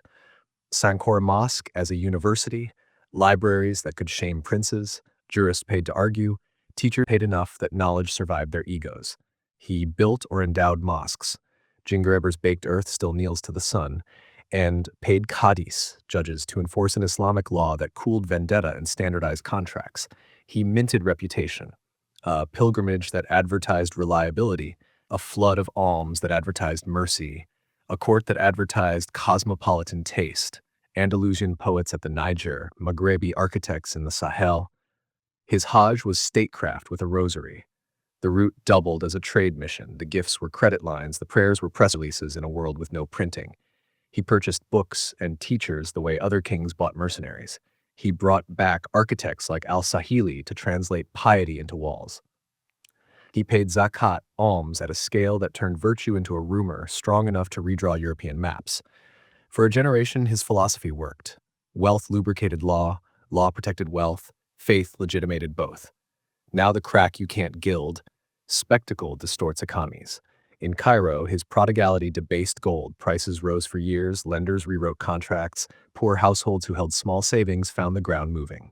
The emperor later tried to buy back the mistake, borrowing at high interest to soak up gold, but the lesson stands: virtue spent as theater pays a vice tax. When generosity arrives as flood, it unmoors prices. When it arrives as institution, it steadies lives. Musa's Hajj made a legend. It also taught that piety without macroeconomics is mood. Second flaw, the monoculture of money. Mali's prosperity was a hinge on two pins: gold in the rainforests to the south and salt in the Sahara to the north. Carried by caravans whose safety depended on climate, diplomacy with desert confederations, and the discipline of officials scattered over distances that eat orders. Musa improved the hinge. He did not diversify the door. Agriculture remained weather-tied. River transport underdeveloped, manufacturing thin. The state's arithmetic depended on tolls and tribute, the way a brittle company depends on one client. When trade routes tilted west toward Atlantic coast generations later, the inland treasury thinned. When vassals sensed the thinning, their loyalty loosened. Third, patronage over procedure. Musa's generosity employed scholars, judges, and builders, but the underlying civil service remained personal. Offices were gifts. Compliance traveled along favor. The law gained Arabic gloss and literate dispute resolution. It did not gain independence. When patronage is policy, pious kings produce good courts and vain kings produce good courtiers. Musa's endowments honeycombed cities with learning. They did not constitutionalize learning's funding. After him, libraries depended on the heat of successors' hearts. Moral weather is not a budget. Fourth, piety as shield. Islam brought Mali a wider legal vocabulary, bigger trade partners, and a calendar that linked markets across dunes. It also consecrated hierarchy: a righteous king, a righteous order, a righteous distribution of roles. Under that canopy, slavery continued as a pillar of the economy. War captives, debtors, and purchased people who walked before the emperor on his pilgrimage. Piety plus prosperity made this look natural. If God smiled and the caravan moved, who dared say that some of its feet bled unjustly? When legitimacy is secured by devotion, critique begins to sound like impiety. The empire fed scholars while buying and selling humans. Fifth, succession and scale. He expanded, organized, and displayed. He did not domesticate succession. Titles flowed to kin. Power flowed to whoever could command the armies that guarded wells and gates. After Musa, the throne became argument. The Tuareg sacked Timbuktu decades later. Songhai rose, Mali shrank. The administrative machine he used to fund piety did not contain the brakes and clutches to change drivers without breaking axles. A philosophy that ties the moral order to a person's aura dies when the perfume fades. Sixth, urban gleam, rural shadow. Timbuktu glowed, but the countryside bore the risk. Caravan tolls skimmed from farmers' grain, conscription from villages, corvée for roads, and exposure to raiders when garrisons shifted. Musa's public face was law and learning. The private spine was extraction disciplined by faith. When faith is fresh, extraction is moderate. When faith is fashion, extraction eats. What to keep from him without keeping the poison? Keep piety as humility, not as proof. Let devotion audit policy rather than certify it. If your God loves the poor, build automatic stabilizers. Grain reserves with release rules, drought insurance, price band interventions for staples. Zeal should design mechanisms that work when zeal sleeps. Keep patronage for jumpstarts, then legislate permanence. Endow universities and courts, then constitutionalize their funding. Fixed percentages of customs revenue. Independent boards with members chosen by mixed sortition and expertise. Public accounts. Make learning a line item, not a benefaction. Musa bought books. You must budget librarians. Keep trade arteries. Diversify organs. Use caravan logics to build river fleets, irrigation, storage, and market towns tied by weights, measures, and contracts that outlive a king. Incentivize crafts, textiles, metalwork, with guild charters and export credits. Build redundant routes so a sandstorm in the north doesn't empty pantries in the south. Keep religious legitimacy, separate it from coercion. Let courts cite sacred law where parties consent, but make a secular baseline. No slavery, due process, equal standing, non-negotiable. Fund imams, monks, priests by vouchers or independent Waqf-style endowments, not by palace stipends, so sermons can contradict tax collectors without treason. Price generosity. Before almsgiving at imperial scale, require a macro impact assessment. How will sudden gold flows move prices, rents, wages? Phase gifts, buy debt rather than spray coin. Build cash for work programs that repair roads and wells so charity adds capacity instead of heat. Make spectacular giving the last resort and boring redistribution the first. Abolish the buying and selling of people. Not by piety alone, by law, manumission schedules, redemption funds, criminalization of export, labor contracts that travel with the worker, and sanctions on officials who profit. Musa's era normalized slavery. A repaired prosperity refuses to baptize it. Institutionalized succession. Draft rules while the coffers are full. Council elected mansaship with fixed electors, regency law, military oaths to the office, not to the man, annual public oath renewals that allow lawful dissent, audits that cannot be canceled by succession rumors. The caravan must keep moving when the tent changes hands. Make fame a side effect, not a goal. The world learned Mali from Musa's Hajj. Let the world learn your city from mortality curves bending down and literacy curves bending up. If a donation cannot be traced to an outcome, it is theater. If a prayer cannot be translated into policy, it is private. There is a sweetness in his example you should not lose. Wealth is for more than war. He paid scholars instead of soldiers alone. He planted prestige in books rather than just in banners. Keep that arbitration of values. Then add what his age did not yet invent. Counter-cyclical policy, independent treasuries rights that bite, abolition that sticks, and a humility that asks markets how before telling them why. A final measure. If piety is real, it will choose maintenance over miracles. Canals dredged before festivals funded, teacher salaries paid before minarets heightened, price stability protected before reputations polished. Musa proved that a king could love God and books and still be a king. Improve the proof. Build a commonwealth where the poor survive your generosity and the schools survive your death. Suleiman the Magnificent. Law and faith in duet. Begin with a young sultan stepping into an office already vast as weather. The Ottoman machine has engines in three elements: law, war, worship, and Suleiman intends to make them harmonize. He inherits expansion from Selim, administration from Mehmed, a sea of subjects who pray in different directions, and a court that can feed or devour anything put upon it. His philosophy, stated in edicts and mosques and marriages and sieges, is simple and audacious. Order is mercy when law is music. Let Sharia, religious law, and Qanun, sultanic statutes, sing in duet. Let the palace be a conservatory. Let the empire's many peoples play their parts without shattering the score. Start with the brilliance, because it is real enough to cast its own shadow. Suleiman is Qanuni, the lawgiver. He codifies Qanunams across provinces so that taxation, land tenure, and penal codes stop oscillating with a governor's appetite.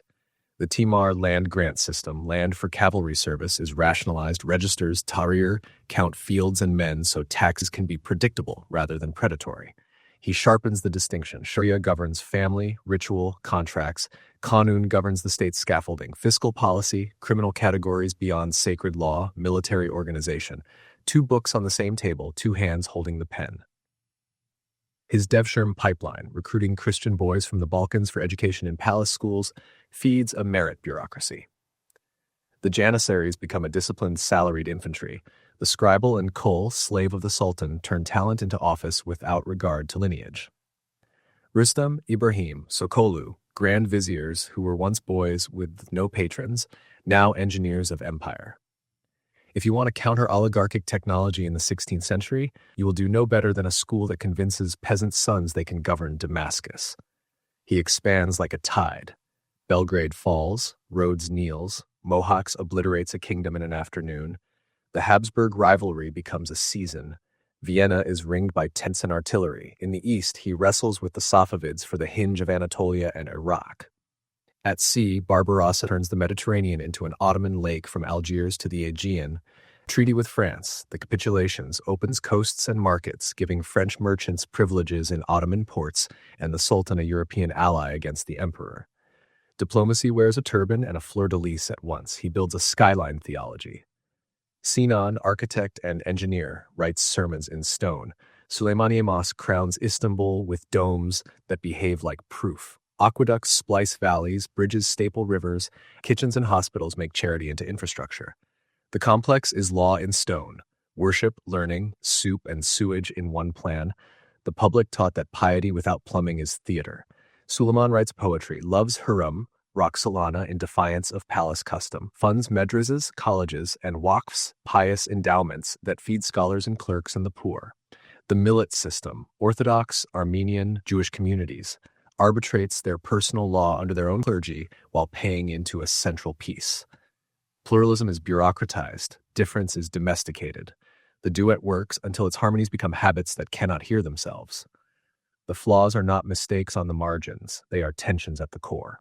Flaw 1. Duet or veto? The Sharia Qanun settlement is musical when rulers and jurists keep time.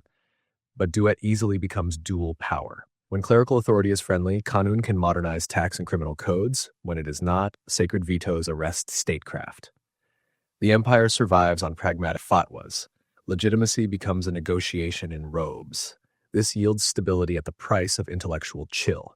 Printing presses stall for centuries under clerical suspicion. Medical cadavers remain theological puzzles, and reform must be sung in the key the jurists allow. A state that ties its administrative arteries to religious valves risks ischemia of innovation. Flaw 2. Merit that ossifies. The devshirme is a merit machine until it becomes a caste.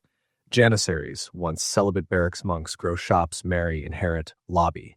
The military slave ideal, loyal only to the sultan, rots into a capital pressure group that can make or unmake policy by banging spoons in the barracks. Stipends swell, reformers flinch. What began as a genius hack against hereditary nobility becomes a hereditary guild with muskets. Flaw 3. Centralization as bottleneck. Suleiman's genius is to center. Law at the port, talent in the palace, provinces reporting to a strong vizierate. Centralization beats feudal entropy. It also produces palace gravity. Governance becomes a court sport. Promotion depends on proximity. Information bends as it approaches the throne. Provinces learn to send pleasing numbers, while officials learn risk aversion, peripheral crises, Anatolian Chelali rebellions, Arab tribal dynamics, North African corsair politics become court narratives rather than field realities. When the king is wise, the bottleneck seems like elegance. When he is not, it starves the edge. Flaw 4. Brilliance gathers shadows, harem politics and succession. Suleiman breaks precedent by marrying Hurram, elevating a consort to legal wife and political actor.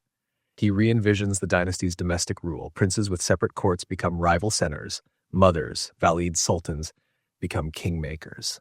The old, cruel clarity, the law of fratricide, prevented civil war at terrible cost. The new, tender caution births palace intrigues that end with Prince Mustafa strangled. The empire's best heir sacrificed to a rumor ecology. Succession ceases to be structure and becomes psychodrama. The later solution, cafes, confining princes until accession, creates sultans with no governing experience. The duet required a conductor. It bequeaths a stage where the eunuch's whisper and the mother's glance are policy. Flaw 5. The fiscal hinge snaps. The Timar cavalry system depends on conquest, new land to grant, new revenues to harness. When frontiers harden and gunpowder war favors cash-paid infantry and cannon, the state pivots to iltizam, tax farming. Revenues are auctioned to the highest bidder, often urban financiers. Peasants now owe profit targets rather than fixed dues. Short-term gain, long-term rot, extraction rises, investment falls, the tie between service and land loosens, and rural rebellion, slowly becomes an era, not an episode. Add the price revolution, silver flooding from the New World into Mediterranean markets, and coinage staggers, debasements follow, Soldiers riot when pay buys less bread. Suleiman's order rides a fiscal horse that will go lame under his grandchildren. Flaw 6. Capitulations as long fuse. The Franco-Ottoman capitulations are clever in Suleiman's day. Split your enemy's enemy, grow trade, take customs. But privileges metastasize. European merchants gain jurisdictional immunities, consular courts nibble at sovereignty, and by the 19th century, capitulations become levers for foreign control. A tactical cosmopolitanism ages into unequal treaties. The duet, tightened for immediate harmony, forgot to write an ending.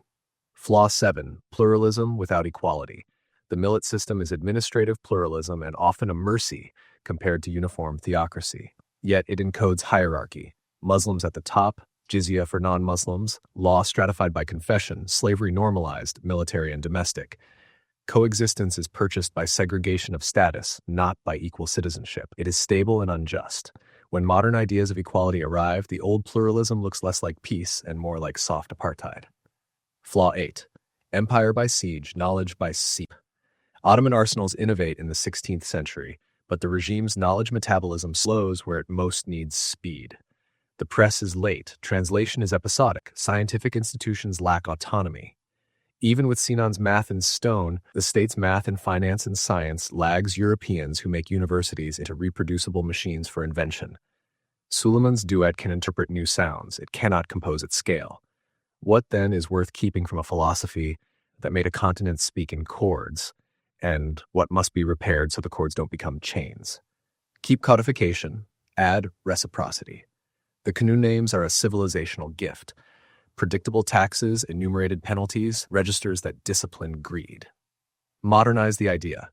Public codes drafted with representation, impact review, and sunset clauses. Open registries that let villagers see the tax they owe and the road it funds. Independent courts that can strike down a minister's qanun for violating constitutional Shia, redefined not as clerical veto but as rights, life, conscience, due process. Keep merit pipelines. Kill caste creep. A devshirm without kidnapping is called public education. Select for ability, fund boarding schools for the poor, rotate graduates across provinces, forbid inheritance of office, publish promotion criteria, and write whistleblower protections so Rustam can tell Sokolu he's cooking the books without needing a janissary to hide him. Keep standing arms, install civilian breaks.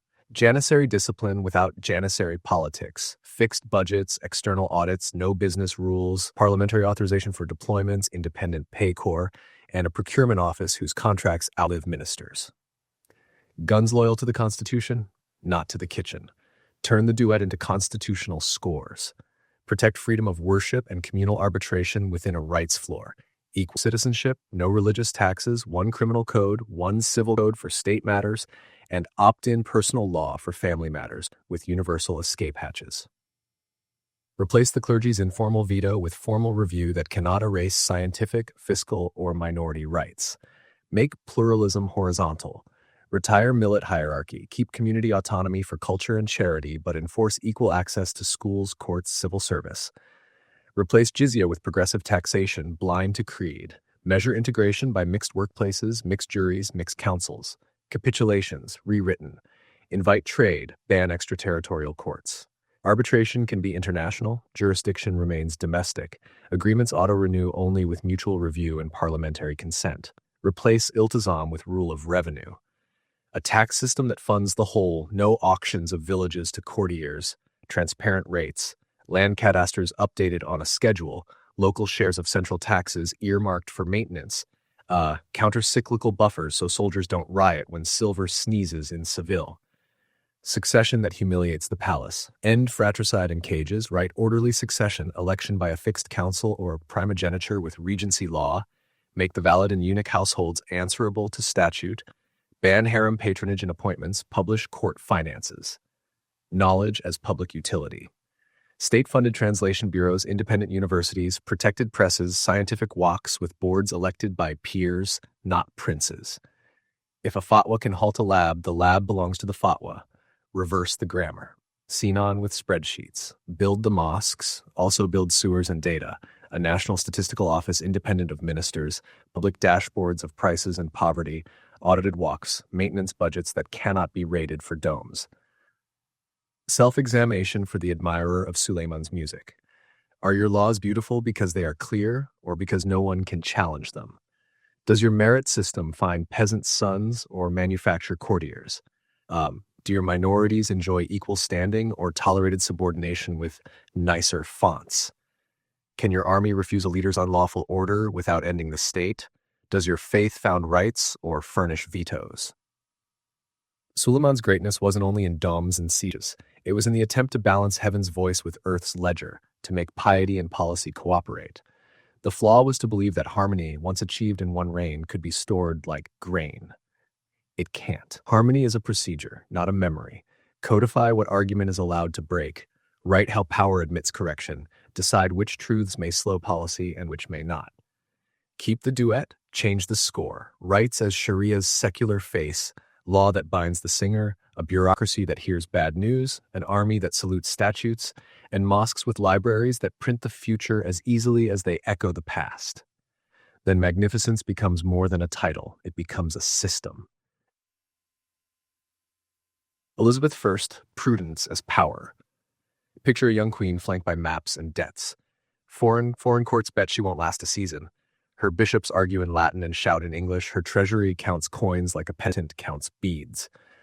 Elizabeth's governing philosophy becomes a choreography: wait, weigh, and win.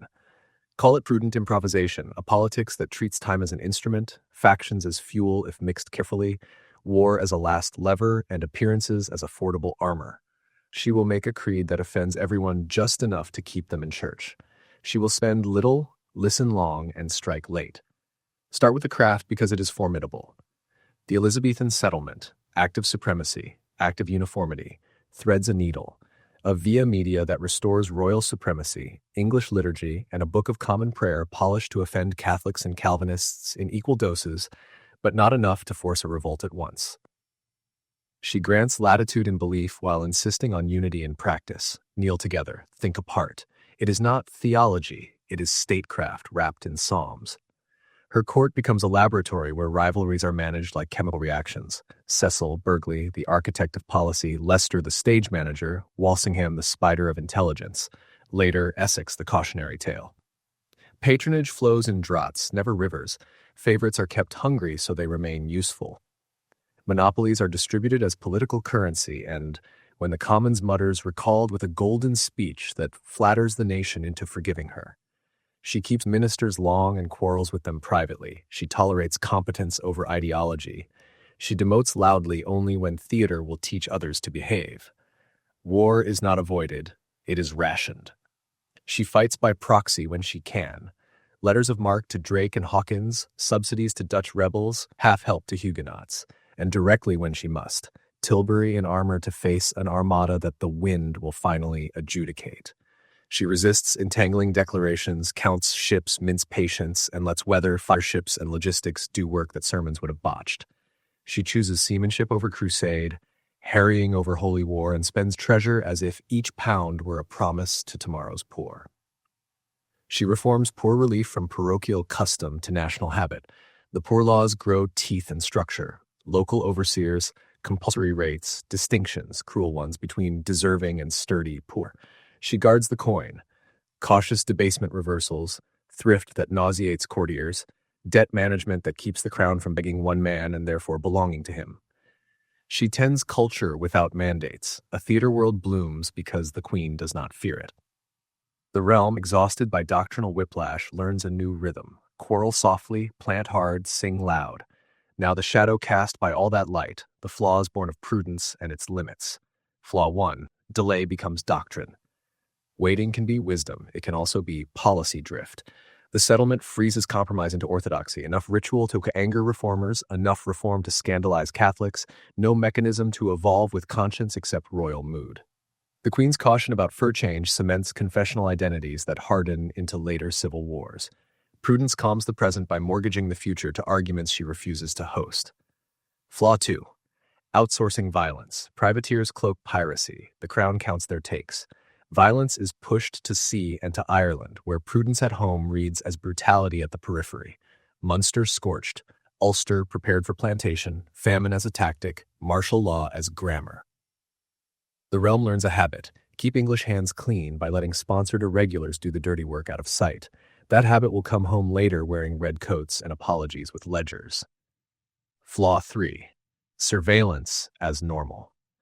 Walsingham's intelligence web, cipher intercept double agents, saves the throne more than once. It also domesticates suspicion, recusants monitored, Mary Stuart's letters trapped, entrapment a policy tool. The state acquires an early taste for preventive governance, where plots are sometimes midwife to be strangled. Prudence here seeds a security state that later rulers will inherit without her scruples. Flaw 4. Patronage over procedure. Elizabeth's genius is managing men. Her weakness is reforming offices. Monopolies, purveyance, and wardship become fiscal crutches. When the Commons pushes back in 1601, she performs remorse but leaves structural fixes to successors. Administration remains personal, not procedural. It works while the conductor lives. The orchestra quarrels when she is gone.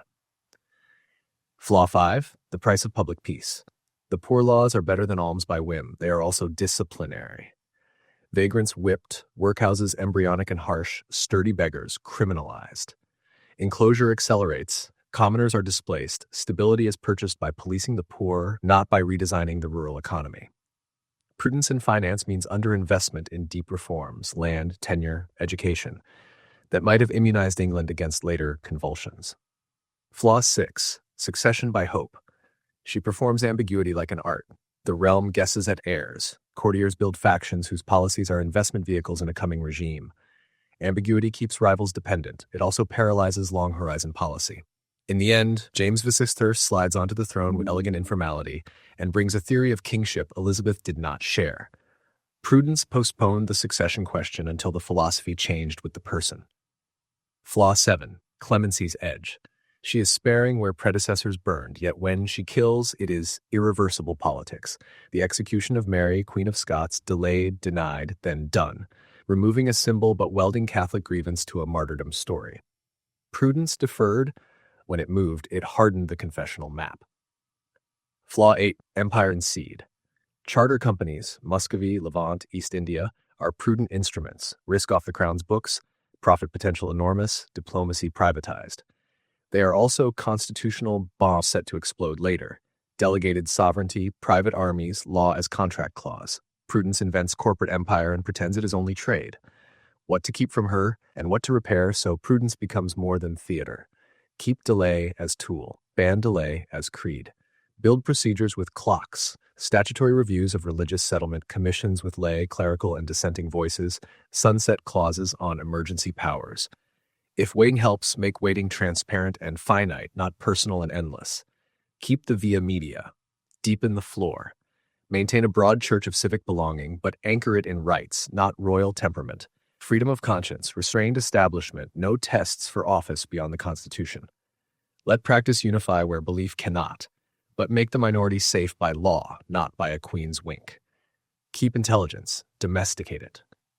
Right oversight long before the crisis, warrants that mean something, parliamentary committees with access, strict prohibitions on agent provocateurs, post-crisis reviews published to citizens, archives that historians can open. Make safety boring and abuse expensive. Keep maritime prudence, own colonial costs. If you prize sea power, fund it on budget, not by letters of marque. Outlaw private war, fold exploration into treaties, courts, and labor standards that forbid predation. Retire the habit of violence at the edge as a convenience for morality at the center. Replace patronage with procedure. Abolish monopoly grants by default. Replace wardship and purveyance with taxes. Parliament votes. Professionalize offices with fixed salaries. Publish conflict of interest rules. Rotate posts. Make what worked under a genius work under a bore. Reform poor relief into citizenship. Keep local knowledge. Add national floors. Guaranteed subsistence. Public works as entitlement in bad times, apprenticeship subsidized, enclosure paired with compensation and commons preservation. Punish poverty less, design pathways out, plan succession in daylight.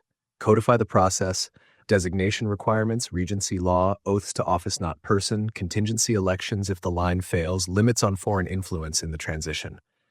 Prudence that depends on a monarch's coyness is fragility with pearls. Institutionalize the golden speech.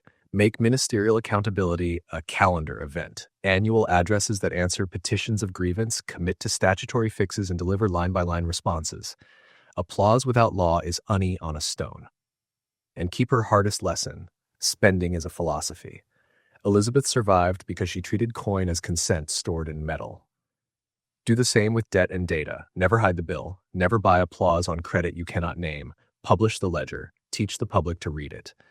Prudence that shows its math becomes trust. Prudence that hides becomes parsimony with spies. Imagine finally the Queen at Tilbury, armor over gown, the line everyone remembers. I have the body of a weak and feeble woman, but I have the heart and stomach of a king. The line worked because she had already done the math. Rations, powder, wind, and the politics of waiting until the wind was hers. Keep that arithmetic. Then add what she could not. Institutions that do not need a line.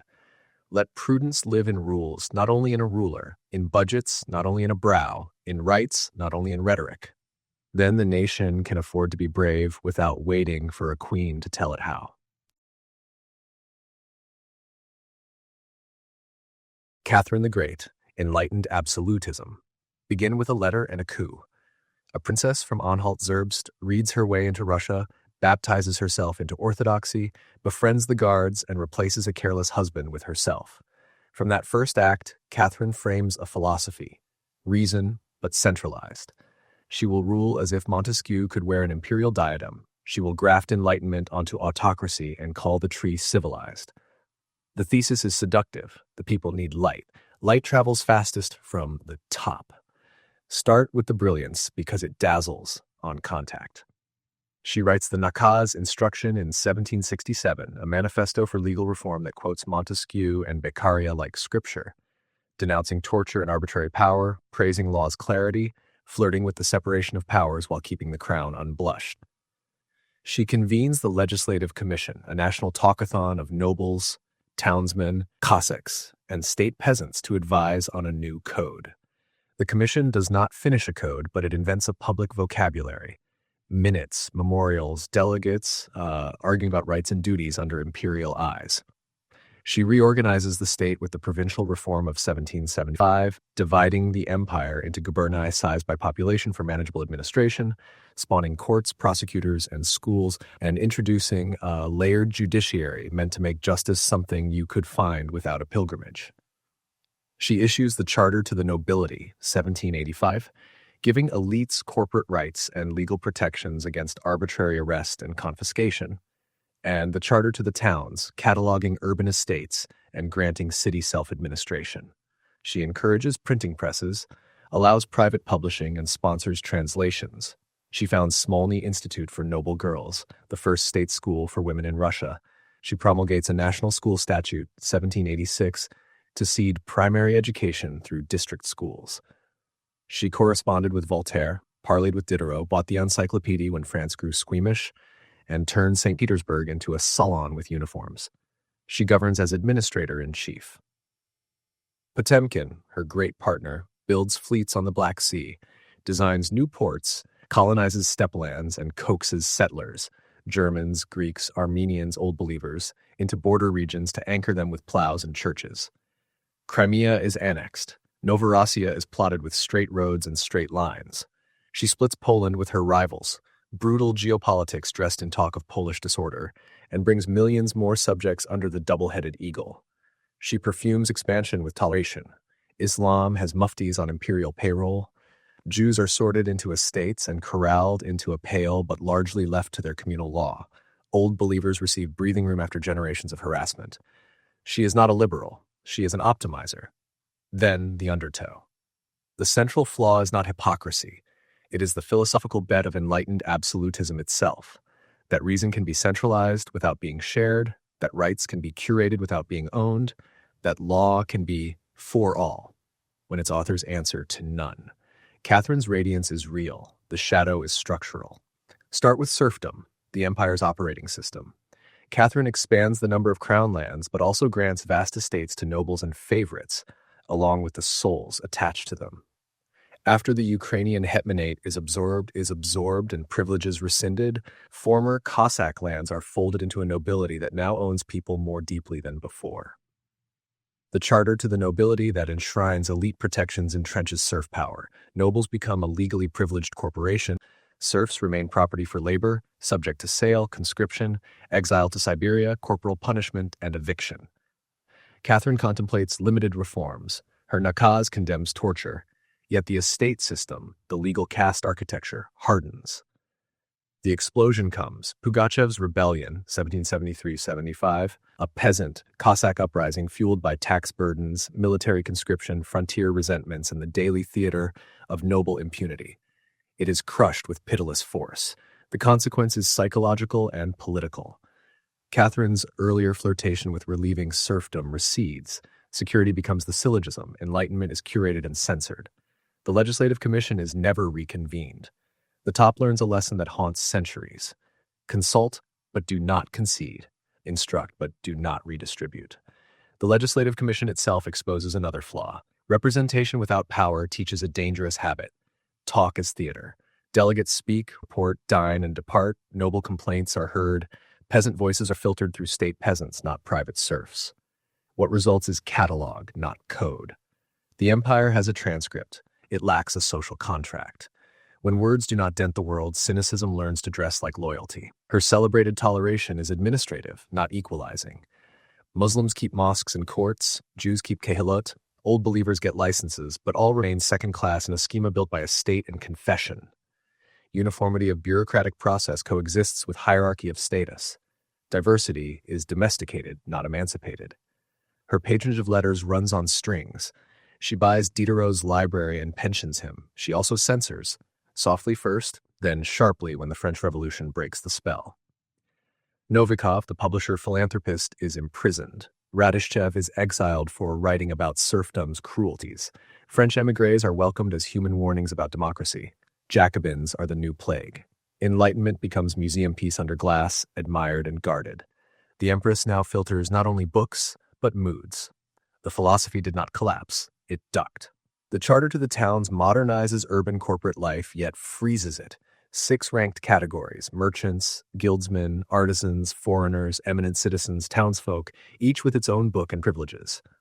City self-government improves predictability, but political citizenship remains estate-bound. Catherine moves weights and measures toward rationality. She leaves dignity categorical. Potemkin village is mostly slander. Potemkin reality is more interesting. Spectacle is policy. The 1787 progress to Taurida, arches, regiments, orchards planted for the eye, was not pure fakery. It was a sales pitch to an empress who already believed. Spectacle here is not lie, it is method. Make the empire look governable and it becomes fundable. But spectacle breeds a feedback problem. Bad news embarrasses. Embarrassed ministers bury it.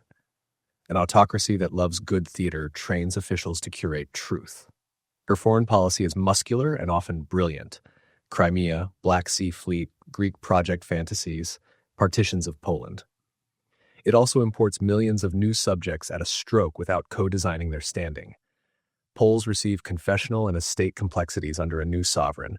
Jews are corralled into a pale that will structure poverty and resentment for a century. Muslim Crimean Tatars navigate a slow squeeze. Enlightened absolutism at scale is annexation plus administration, orderly, resourceful, and unasked. What then is the philosophical charge? That Catherine confuses rationalization with rights, consultation with consent, plural administration with equality, education with emancipation. She midwifes the modern state and starves the modern citizen. The result is a gleaming apparatus on peasant legs, and yet to dismiss her is childish. She built courts where there were corridors and papers where there were fists. She opened schools. She stabilized succession. She ran a war machine and a lettered court at once. The repair work is to keep her state custody and replace her theory of ownership. What to keep, sharpen, and add teeth to. 1. Keep codification. Add rights that bite. The nakaz dream of law's clarity is worth gold. Write a civil code and criminal code that apply equally across estates. Make due process non-negotiable. Counsel, evidence standards, open trials, appeal. Put search and seizure under judge's order. Forbid collective punishments on villages. Let noble immunities become universal protections, not class shields. 2. Keep provincial reform. Add local power. Catherine's guberni worked because scale matched tasks. Keep that scale and build elected zemstvos, local councils, with taxing and spending authority, oversight of police, and the ability to sue the center. Replace the governor's whim with chartered competence and citizen audit. Make procurement public and terms fixed so governors cannot buy loyalty with contracts. 3. Keep education. Democratize it. Turn Smolny from noble finishing school into public normal college for teachers of all classes. Write compulsory primary education financed by national subvention. Publish curricula that teach civics, not just letters. Protect presses with law, not with mood. 4. Replace a state with status, citizen. Abolish the legal caste system. Convert estate privileges into tasks, jury service, militia, civic office.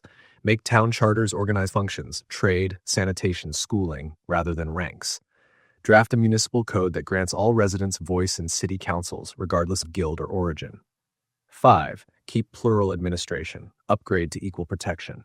Let confessional communities manage family law if citizens consent, but embed exit rights and a civil baseline.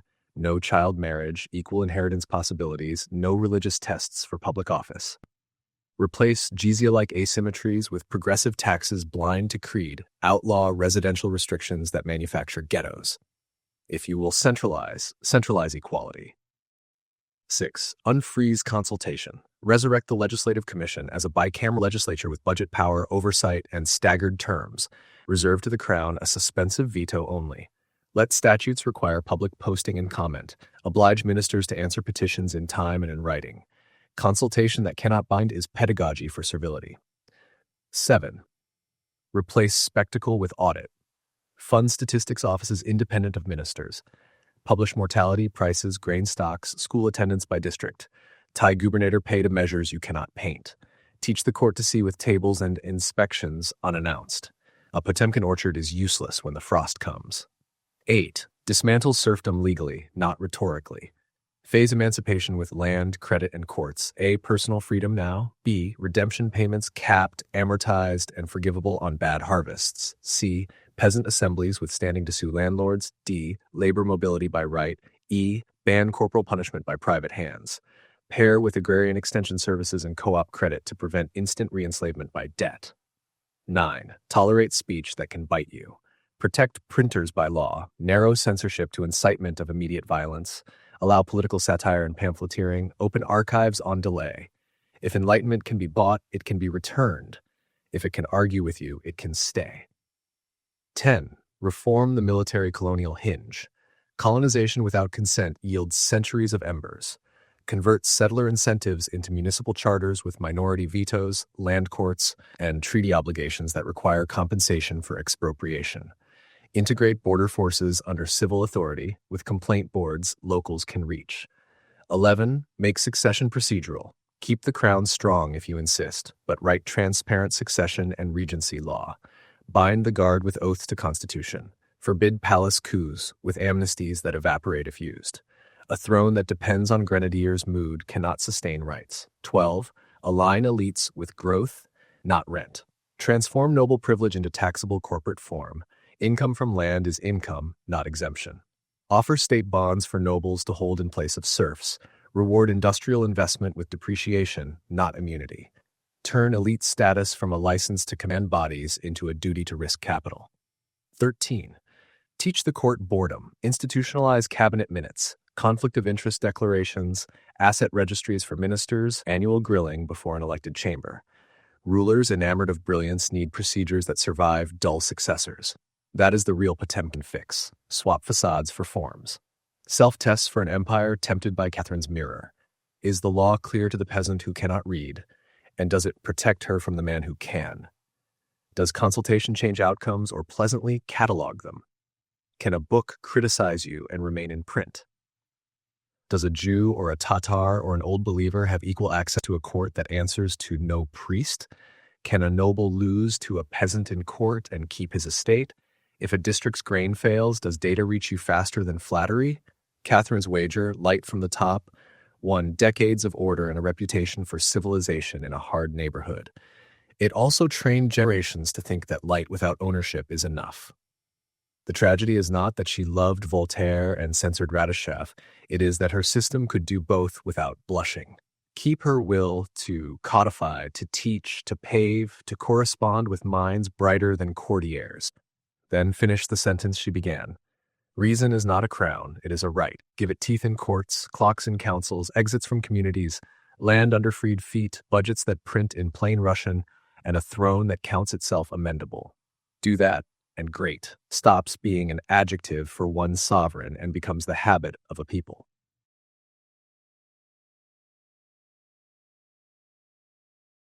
Napoleon Bonaparte, Glory with a Code. Begin with a map folded like an officer's letter.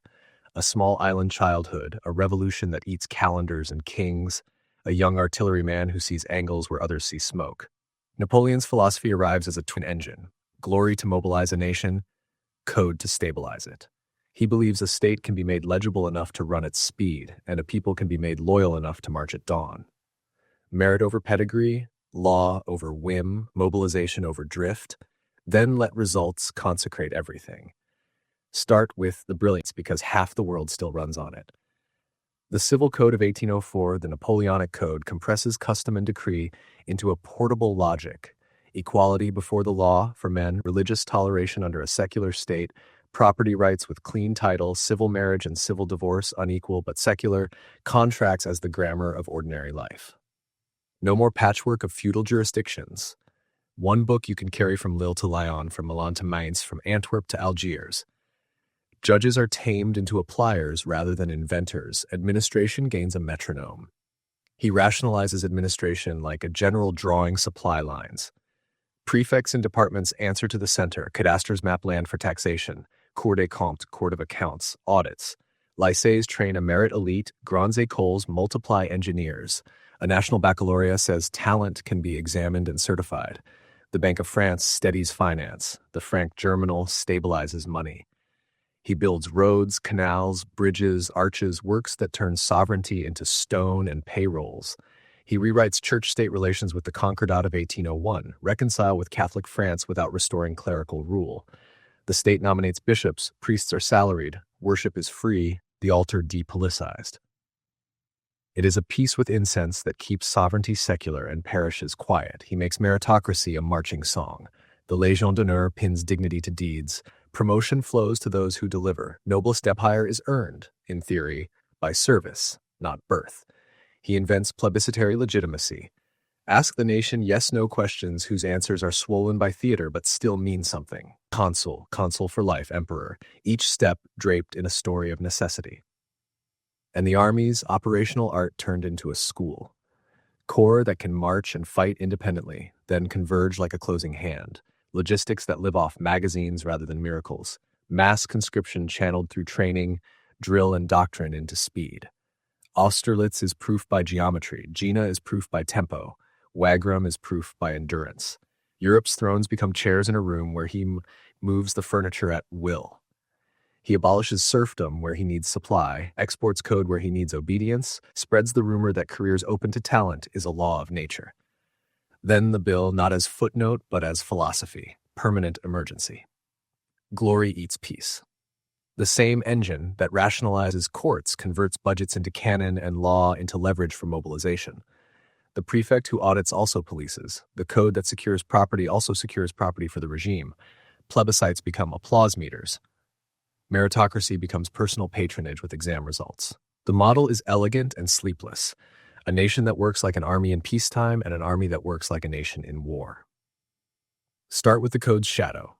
Equality is gendered and conditional. Husbands command wives, fathers command children. Paternal power is law.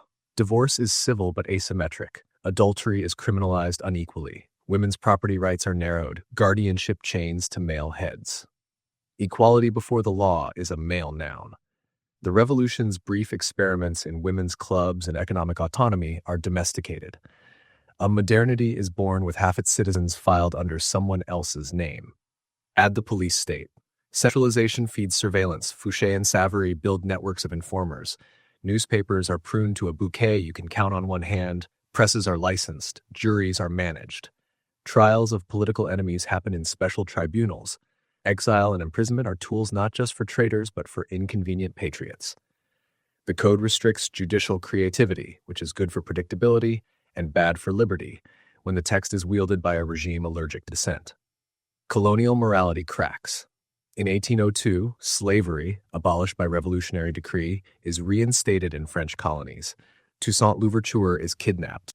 The attempt to subdue Saint-Domingue, Haiti, turns into a theater of atrocity and defeat. Liberty, equality, fraternity are put on ships with chains in their holds. Empire wears the code like a uniform and keeps the whip in its belt. Plebiscitary rule in practice is plebiscitary monarchy. The people are consulted but not represented. Assemblies exist but do not originate. Opposition is a security category.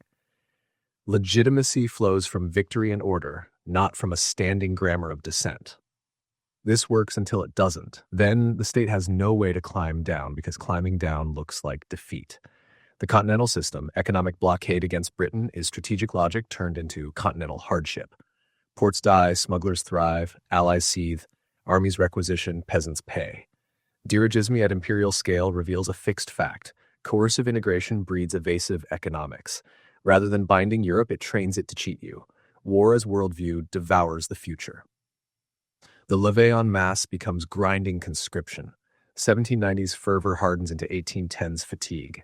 Spain becomes a wound. Guerrilla war that candles the limits of rational occupation. Russia becomes a void. The Grande Armée burns its own map, retreating. Germany becomes a school for nationalism that will one day answer French universalism with iron and hymns. The genius of making the nation a barracks produces nations that know how to be barracks. Succession tries to freeze motion with dynasty. An emperor crowned by pope and plebiscite marries for alliance, sires a king of Rome, and inventories Europe as family. The early meritocratic story fades under heraldry. His system cannot imagine opposition as loyalty, only as treachery. It cannot imagine loss as instruction, only as interlude. When the man leaves the map, the apparatus, so brilliant at obeying, has no habit of arguing itself into a future. If the charge must be a single sentence, Napoleon confuses legibility with liberty, efficiency with legitimacy, victory with virtue, centralization with civilization. He bequeaths two Europes, one that keeps his codes and courts, and one that keeps his mobilization and myth. The first builds railways and ministries, the second builds cemeteries on schedule. What to keep without swallowing the poison? Keep codification, bind it to rights. The code's clarity is a gift. Its hierarchy is a wound. Write civil and criminal codes that define equality regardless of sex, end coverture, protect bodily autonomy, and carve non-derogable rights that statutes and executives cannot abridge: speech, press, conscience, due process, privacy. Create constitutional courts that can strike down both prefect and emperor. Keep merit, inoculated against court. Exams in schools must feed a civil service insulated from personal patronage. Open competitions, published criteria, fixed terms, rotation, whistleblower protections, and conflict of interest rules that reach the top. Honors should track public service, not proximity to the throne. Let the Légion d'honneur pin to outcomes measured, not allegiances remembered. Keep prefects, grow councils. Central coordination is power. Democracy is counterpower. Pair prefects with elected regional councils holding budgetary teeth. Require impact statements and public consultations for major works. Publish audits. Digitize procurement. The center should steer. The periphery must decide enough to own consequences. Keep concordats. Constitutionalize them. Peace with faiths is wise. Freedom from faith is non-negotiable. Ensure no state church, no religious tests, equal civic status across creeds, public funding for social services without doctrinal conditions, and opt-outs for conscience that don't swallow the rule. Bishops may be nominated. Citizens own their souls. Keep money discipline. Publish the ledger. A stable currency and independent audits are republic vitamins. Make central bank independence real. Bind fiscal policy to medium-term frameworks. Publish citizen-readable budgets. Pentagon arithmetic. Any countries must be auditable to the penny. Glory that can't show its math is a costume. Limit emergency like radiation. War and crisis needs speed. Speed needs sunsets, multi-signature authority, judicial review, and after-action reports to the public. Define states of emergency in law. Put them on timers. Criminalize their overreach. A nation that can move without a man can breathe. Abolish coercive empire. Trade in alliances, not annexations. If you administer beyond your borders, do so under treaties, courts, and reciprocity, not bayonets. Never restore slavery, not in colonies, not by supply chain. Ban forced labor, write extraterritorial human rights due diligence, and let courts at home hear cases from abroad. Demobilize properly. If you mobilize a generation, you owe them paths back. Land grants tied to civil projects, pensions, education, industrial policy that turns arsenals into infrastructure works. War should not be your economy. Repair should be. End plebiscitary theater, build representation. Referenda have uses. Government by referendum has rulers. Build parliaments with agenda power, independent media, proportional representation to reduce civil war by ballot, campaign finance rules, and opposition rights protected by constitutional hard stops. Decentralize, glory. If you must have arches, carve into them the names of engineers, nurses, clerks, and teachers next to marshals. National myth should brand maintenance as heroism. It is harder to march to. It is easier to live under. International law over continental systems. Replace blockades with rules. Trade law you don't fully control. Sanctions with due process. Collective security arrangements that restrain you and restrain your enemies. The proper answer to an island economy that irks you is competition and innovation, not a customs Berlin Wall around a continent. Self-tests for the admirer of the little corporal. Are you building law that lasts or loyalty that lasts until the next defeat? Can your police lose cases without endangering your regime? Does your merit system promote outsiders who argue with you? Can women own their lives under your code as fully as men? Could your newspapers mock you and still be licensed tomorrow? If your army vanished, would your economy still stand? And for the critic, do you enjoy the predictability that codification bought while despising the man who bought it? Name your replacement. Do you call all centralization tyranny while trusting the public goods it alone has paid for? Have you mistaken your era's freedom for a feature without a cost because someone else earlier paid it? Badly? Napoleon's gift is the idea that state capacity and civil equality can be written down and made portable. His sin is to yoke that gift to personal will and permanent war. Keep the book, fire the bugle. Build a republic that reads its code, argues its budgets, counts its dead before it makes more, and raises children who think archways are pretty but registries and courts are sacred. Then the only glory worth having will be ordinary. A people who can correct themselves faster than a conqueror can correct them.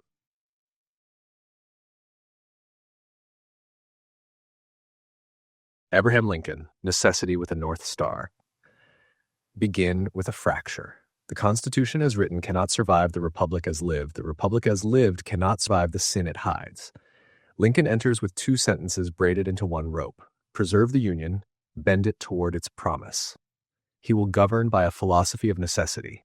Do what must be done to keep the house standing, and a moral North Star. Make that house one where slavery cannot live.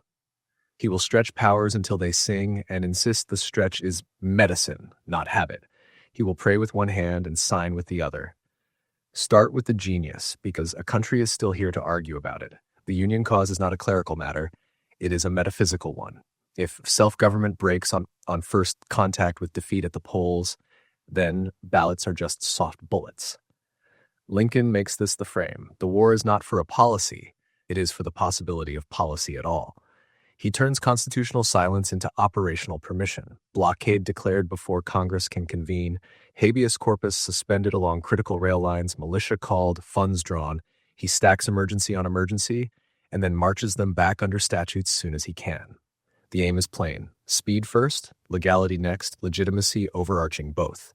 His telegraph presidency is a revolution in attention. He sits in the War Department reading wireless weather, learns to think in fronts rather than in counties, pressures generals with timers, makes railroads and rivers into arteries of a single body.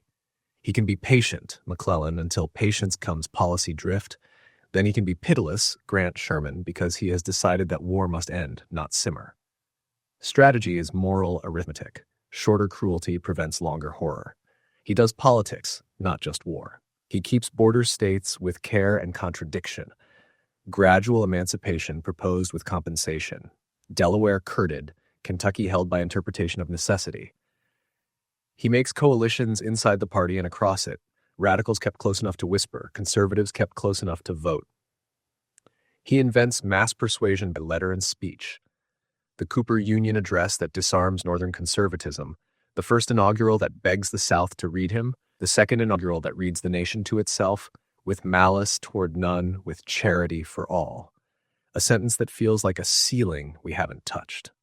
His Emancipation Proclamation is the hinge, a war measure with moral freight, limited in legal stroke. It frees slaves in rebelling states, not in loyal ones, and unlimited in political effect.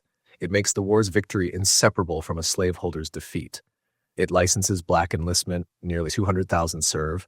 It tells Europe the conflict is not tariffs, it is liberty. The 13th Amendment is the seal. No more property and people anywhere in the Republic, not by rebellion, not by consent. He builds state capacity at speed, the Legal Tender Acts and Greenbacks, the National Banking Acts, the First Income Tax, the Homestead Act and Moral Land Grant Colleges, the Pacific Railway as promise, the USDA as habit, a draft that nationalizes obligation, a revenue system that learns to count. He treats law as the scaffolding of reconstruction before the war ends, loyal governments replanted under 10% plans, oaths as bridges back, pardons as policy. He tries to make mercy procedural. Now the flaw, braided from the same rope, necessity as precedent. Emergency powers, once demonstrated, do not vanish when the emergency does. A republic learns how to override its own brakes and later forgets how to install them again. Lincoln suspends habeas corpus, arrests Vallandigham for speech that felt like sabotage, tolerates military commissions where civilian courts could sit, allows press seizures at the edge of legality, lets loyalty oaths and test acts police civil life. He means them as temporary sutures on a bleeding body. The body keeps the scars and remembers the technique. His war grammar hardens into total war in the West and South, hard hand policies that burn rails and barns, seize forage, break the Confederate economy's back. The logic is strategic, and it works. The bill is a civic memory that government can ruin to save. Sherman's men teach a future in which devastation has arguments. Necessary? Perhaps.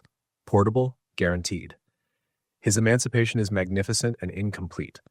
As statecraft, it is bounded, a war act that awaits an amendment, a freedom that arrives without land, without credit, without protection against the employers who yesterday were owners. Lincoln flirts with colonization early, gradually abandons it, but the flirtation reveals a limit. He can imagine formal freedom before he can imagine structured equality. He speaks often of opportunity. He writes little law that compels capacity.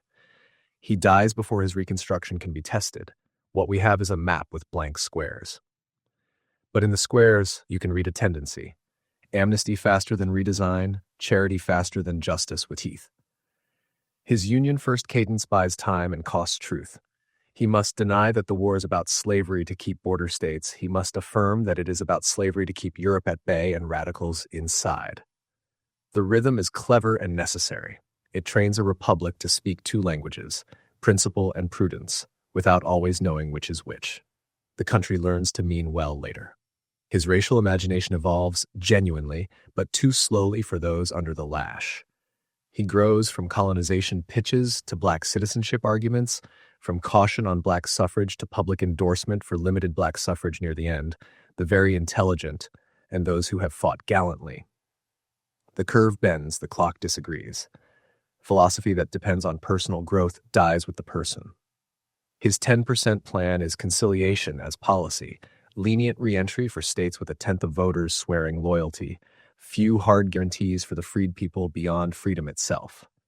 It is a scaffold that could hold radical beams or conservative wallpaper, depending on who climbs it after him.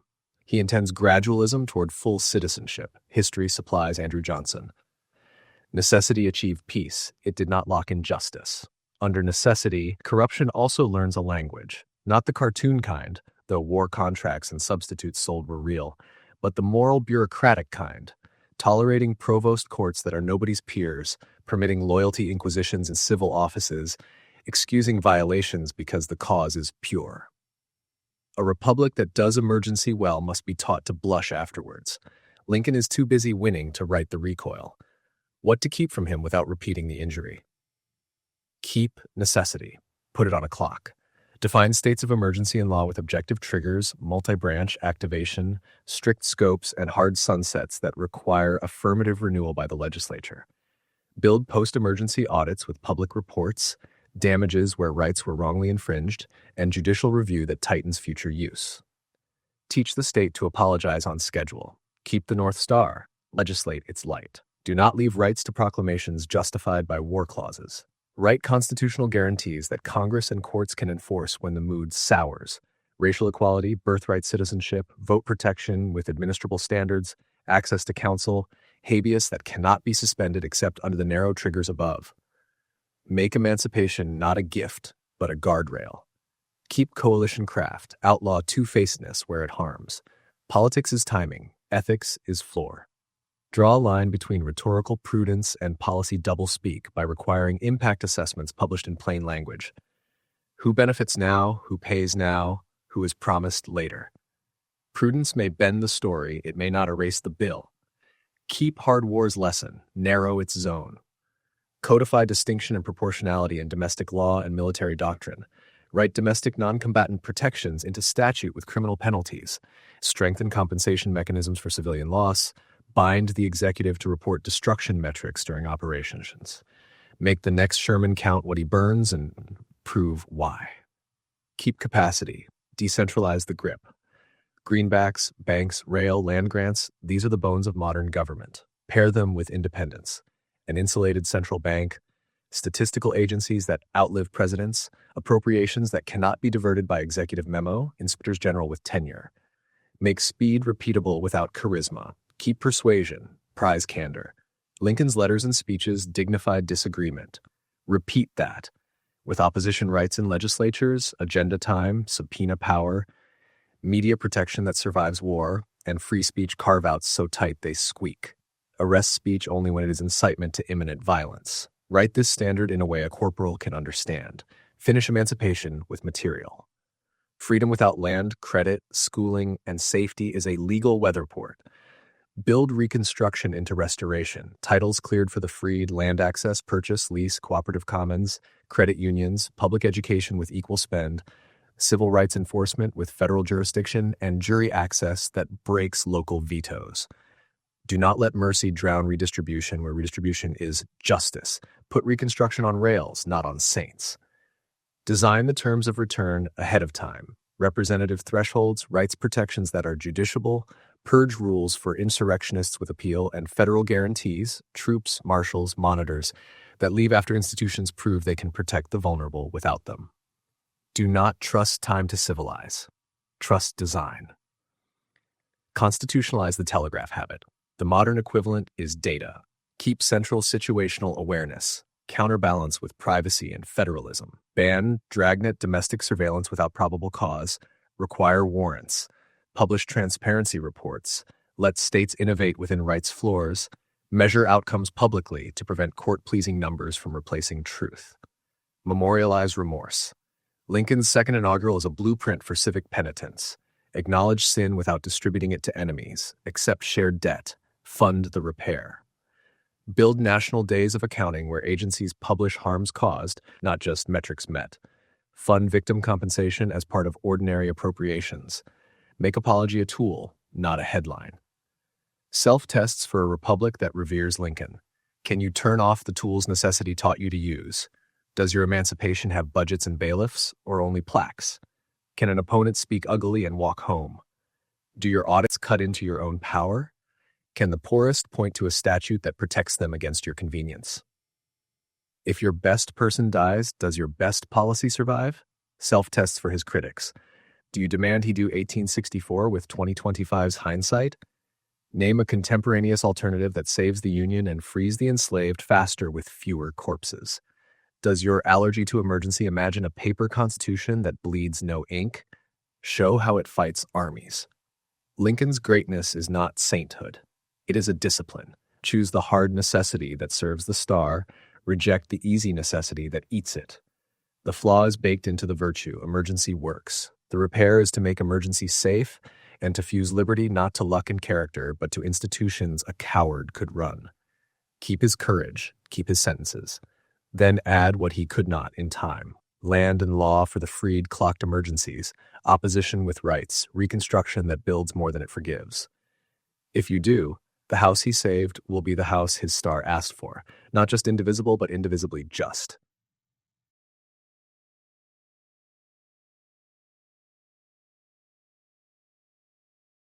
Mohandas K. Ghandi, conscience as leverage. Begin with a man walking to the sea as if salt were scripture. A stick, a shawl, a body that looks like refusal carved into bone. Gandhi's philosophy is the most improbable lever of the modern age. Satyagraha, truth force, joined to ahimsa, nonviolence, as a technology of mass politics. The thesis is spare and audacious. Make injustice strike you on camera, convert power from force into conscience, turn bodies into arguments, and let shame and numbers do what bullets and budgets have done so far. Add Swaraj, self-rule not merely as flag, but as character, village, habit, and you have a program that tries to make liberation indistinguishable from how you live every day. Start with the genius, because the 20th century keeps cashing it. Nonviolence is not passivity, it is discipline. Training for beatings without retaliation, logistics for marches, choreography for boycotts, courts of public opinion that outvote courts in stone. Gandhi weaponizes visibility, salt boiled in pans, cloth spun in porches, rail cars refused, foreign cloth burned, prisons filled with volunteers faster than they can be built. He lowers the bar of heroism from battlefield to queue, stand, sit, refuse, so that millions who never touched a rifle can become agents. He turns fasting into a public audit of a community's ethics. He turns ashrams into laboratories for truth-telling, dietary restraint, sanitation, and caste mixing. He turns Khadi into a macroeconomic sermon about dignity over dependency. He is also a theorist of means and ends when the world is drunk on expediency. Means are ends in the making, he says. You cannot build a just society with unjust tools without sneaking that injustice into its foundation. So he refuses assassination even of tyrants, that it refuses lies even when they are useful, refuses greed even when it funds the cause. He builds a constructive program alongside civil resistance, schools, hygiene campaigns, local courts, spinning wheels, village councils. He insists that liberation is lived, not merely won. There is wisdom here that should never be traded away. Nonviolent action multiplies legitimacy while reducing irreversible harm. It lowers entry costs so the poor can participate. It forces the empire to reveal itself in plain clothes. It converts foreign sympathy into pressure. It teaches a nation to govern itself by governing itself. The frame, we will become the country we want by acting like it now, is medicine for revolutionary intoxication. And yet the flaw grows where the virtue is strongest. Call it moral absolutism with underfunded logistics. Gandhi's method assumes shame is available to be leveraged, media are available to be moved, elites are divided enough to feel it, force is restrained enough to hesitate, and hunger is patient enough to wait while discipline works. Against an empire still responsive to public opinion, it is devastating. Against predators without shame, without factions, without cameras, it risks turning bodies into witness more than leverage. He knew this and still believed, but belief could not supply shelter, food, credit, police, schools, and courts at the speed a post-colonial state would need. Begin with caste, the crack that runs through much of his house. Gandhi fought untouchability with ferocity, lived with untouchables, renamed them Harijan, children of God, campaigned for temple entry. Yet he never fully repented of Varna, the idea of hereditary function as a social rhythm. He opposed separate electorates for the oppressed in a famous confrontation that ended in the Pune Pact, a compromise that increased reserved seats but yanked away the political autonomy Ambedkar sought. He preferred moral fusion over institutional guarantee. The result? The oppressed gained affectionate rhetoric and symbolic inclusion. They did not gain the hard power mechanisms their champion demanded: independent representation, enforceable rights with teeth, land, and budgets. In the clash between conscience, Gandhi, and constitution, Ambedkar, conscience won the page. Constitution had to win later in court. Add gender. Gandhi recruited and honored women. His movements thrived because women organized, marched, and managed logistics. Yet his social views often domesticated them. Chastity as ideal, suspicion of cinema and cosmetics, advice that blurred agency into purity. His personal experiments with celibacy, problematic by any ordinary ethical rubric, confused followers and critics alike. A politics that needs women's courage must not police their bodies in the name of virtue. Add economics. Gandhi's village Swaraj romanticizes smallness, handlooms over mills, cottage industries over factories, decentralized energy over grids, local councils over ministries. The romance contains truth. Resilience grows from local capacity. Dignity grows from non-extractive livelihoods. But as economic policy for hundreds of millions, this romance underbuilds industrial capacity, underprices infrastructure, and underestimates medicine, sanitation, and science that scale only with large systems. The India that emerged followed Nehru, not Gandhi, in metallurgy and megawatts for a reason. Small is beautiful, small is not sufficient. A philosophy that equates scale with sin will undersupply modernity's public goods. Add communal violence. Gandhi's moral authority melted riots like ice. Sometimes. He could walk into a city on fire and make it breathe. He could also be outpaced by the accelerants of rumor, revenge, and political entrepreneurship. His fasts coerced consciences. His words saved many. His method could not institutionalize peace at the speed that partition required. He abhorred Pakistan's birth by blood. Two states were born bleeding anyway. Nonviolence that relies on one voice cannot scale. When the voice is murdered, the method must have already become law, and it had not. Add statecraft. Gandhi understood nation as neighborliness. He mistrusted the state as machinery. That mistrust kept his movement clean. It left his successors hungry for institutions. He could fill jails faster than the empire could. He did not build the revenue service, judiciary, police, land registry, public health, and school system at the pace independence would demand. He left a moral legend. Nehru left plans, Patel left cadres. Legends soften, plans and cadres bite. Add tactics. Fasts and threats to fast are moral weapons, but they risk becoming blackmail dressed as sanctity. Do what is right or watch me die. Used sparingly, they can cut through paralysis. Used as routine, they invert consent. The boundary between witness and pressure needs a constitution too. So, what do you keep if you want Gandhi's light and a country that runs on more than light? Keep nonviolence, give it teeth and logistics. Train discipline as he did, add supply chains he did not. Nonviolent movements need strike funds, legal defense, digital security, medical teams, rapid documentation, evidence lockers, data dashboards, open source playbooks, and mutual aid networks that outlast a march. The moral lever works better with engineering. Keep satyagraha, bind it to strategy, not spontaneity. Map power. Who can concede what, when, under which pressures? Stage campaigns with winnable demands that escalate. Rotate roles to prevent burnout. Inoculate against provocation. Measure conversion, not only mobilization.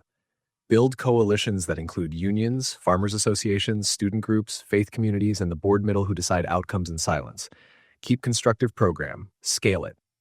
Turn ashram virtues into policy pilots with budgets. Community health workers, sanitation brigades, local dispute mediation tied to courts, women's self-help groups with credit, decentralized renewables that feed grids, seed banks, and extension services. Make them institutional lanes the state funds permanently, not just examples. Keep Swaraj, upgrade to subsidiarity. Constitutionalize village and city councils with tax authority, audit, right to information, quota protections for women and the historically oppressed. Tie higher-tier funds to performance, health, schooling, water, verified by independent citizens, juries, and statistical offices. Self-rule should be verifiable, not venerable. Face caste with Ambedkar's instruments. End moral ambiguity. Ban caste discrimination with criminal penalties. Enforce reservations, affirmative action with audits. Dismantle manual scavenging with prosecution and investment. Transfer land and capital to the landless. Make separate political voice a protection, not a betrayal. Independent commissions that can redraw seats to prevent dilution. Conscience plus constitution. Keep women centered. Retire guardianship. Guarantee equal inheritance, bodily autonomy, education, safety, labor rights. Fund shelters, hotlines, special courts. Design movements so women lead in structure, not only in optics. Normalize childcare budgets in organizing. Outlaw the use of purity as a policy argument. Reconcile romance with industry. Champion smallholder resilience and microenterprise. Also build public industrial capacity where scale is moral. Vaccines, transit, power, chips. Embed labor standards, green rules, co-determination, and polluter pays. A spinning wheel can be a symbol. Supply chains feed cities. Replace personal fasts with democratic triggers. Codify nonviolent escalations. If oversight fails X times, an automatic public inquiry opens. If grievance petitions cross Y signatures, a parliamentary day is scheduled. If a protest meets training standards and remains nonviolent, police must adopt facilitation protocols or face review. Put ritual into rules. De-idolize the leader. Build federated leadership with rotation and term limits inside movements. Publish minutes and money. Teach successors while they disagree. Write constitutions for organizations that prevent concentration of sanctity into impunity. Nonviolence for predators. Against regimes without shame, augment the repertoire. Stay behind networks.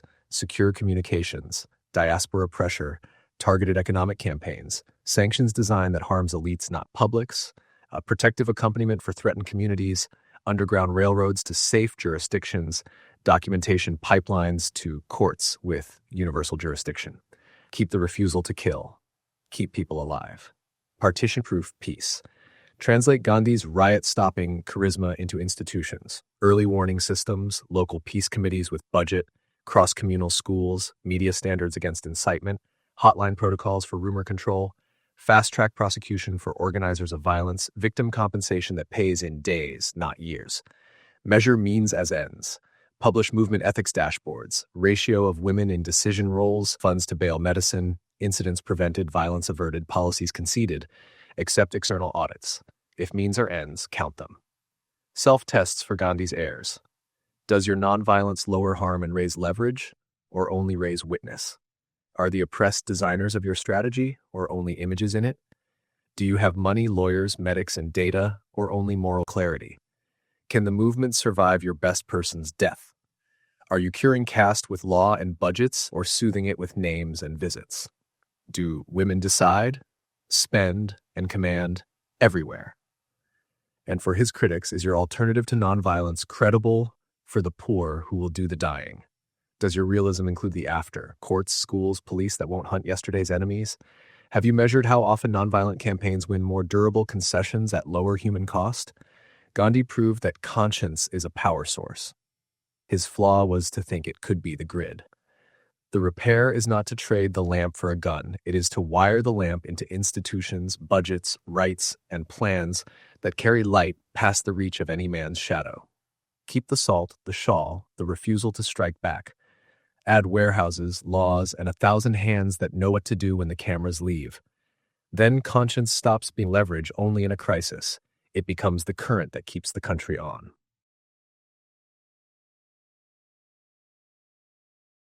Mao Zedong, Permanent Revolution. Begin with a poet organizing a peasant army. China is a continent torn by warlords, occupation, famine, hierarchy baked into custom and soil. Mao's governing philosophy is an audacious splice. Marxism-Leninism refitted for a peasant country, plus a method, the mass line, plus a motive force, unending struggle. Politics must command the gun. Contradictions must be exposed by action. Truth is discovered not in libraries, but in practice. If revolution pauses, privilege hardens. Therefore, revolution must continue inside the new state. The thesis hums: mobilize the many, smash elite choke points, keep officials afraid of the people, and pull a backward giant into history by will. There is genius here, and it changed a fifth of the planet. Mao's People's War solved a problem classical Marxism couldn't: how to win where factories are few. Encircle cities from the countryside, knit base areas with discipline and land reform, move like water, make the army eat and sleep with the poor. The mass line, from the masses to the masses, wasn't just slogan. It was a loop. Investigate village grievances, condense them into policy, return policy for criticism, correct it again. Rectification campaigns tried to replace palace gossip with criticism and self-criticism, training cadres to surface error. Early land reform dismantled landlord power and, brutally, freed peasants from feudal dues.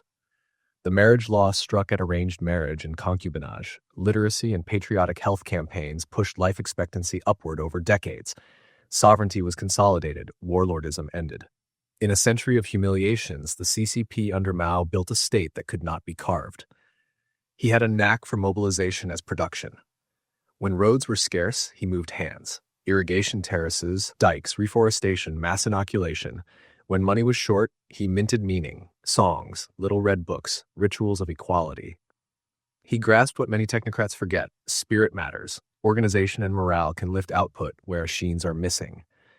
He faced a bureaucracy predisposed to lie upward and tried to puncture it with campaigns that made lying dangerous. He suspected that a party that stopped fighting would start feeding on the people. He wasn't wrong about that risk. The flaw is the method hardening into superstition. Campaigns as a substitute for institutions, struggle as a permanent setting, will as a technology that can overrule grain, weather, biology, and arithmetic. Mao's philosophy, triumphant in war and initial reconstruction, became governance by mobilization. Where it worked, it was medicine. Where it failed, it was poison without antidote. Begin with the Great Leap Forward, 1958 to 61, the purest expression of will over world. Communes were fused into people's communes. Production, militia, welfare, canteens, childcare meant to leapfrog stages of development. Backyard furnaces promised steel by peasant fire. Close planting and deep plowing, inspired by bad science and enforced by fear, promised miracle harvests. Sparrow campaigns promised pest-free fields by mobilized clapping. Quotas rose beyond physics. Cadres overreported. The center believed the numbers it demanded. Grain was procured on paper, then on carts, then from empty granaries. Exports continued to pay for imports. Requisition teams starved counties. Famine followed. Vast, denied, concealed. The mass line broke where it mattered most. Information. If truth comes from practice, you must hear practice. Terror deafens. Millions died because ideology declared inputs optional and contradiction a treason. Then the Cultural Revolution, 1966 to 76, a bid to keep revolution alive by detonating the state and party from above. Students became Red Guards. Bombard the headquarters was the line. Struggle sessions, purges, factional street wars, the smashing of the four olds, old ideas, culture, customs, habits, tore schools, ministries, laboratories, and families. Mao's insight that bureaucracies ossify and elites regenerate met his blindness. A country cannot permanently govern itself by destroying its organs of memory. Universities emptied, professionals were rusticated, science went ideological, and a generation learned that virtue is a weapon. The habit of campaign replaced the habit of law. When the leader weakened, satraps in army regions ruled provinces. When the leader died, the country had to rebuild normality before it could advance. Democratic centralism, discuss, decide, then obey, tilted into centralism with curated discussion. Criticism and self-criticism, useful as mirrors, became confession rituals under surveillance. Cadre evaluation rewarded enthusiasm and outputs reported, not reality measured. Lysenkoism in agriculture, class origin as destiny in schools, purity tests in labs, ideology colonized domains where feedback needed to be mathematical, not moral. The Danwai work unit and hukou, household registration, systems delivered social goods predictably. They also penned people into immobility and made dissent economically suicidal. Mao's victories were often moral inversions of old hierarchies rather than structural dissolutions of domination. Landlords were humiliated, peasants spoke. Then new elites, party secretaries, production brigade leaders acquired the rents, access to grain, housing, schooling, and police. The philosophy called this contradiction among the people and prescribed periodic rectification.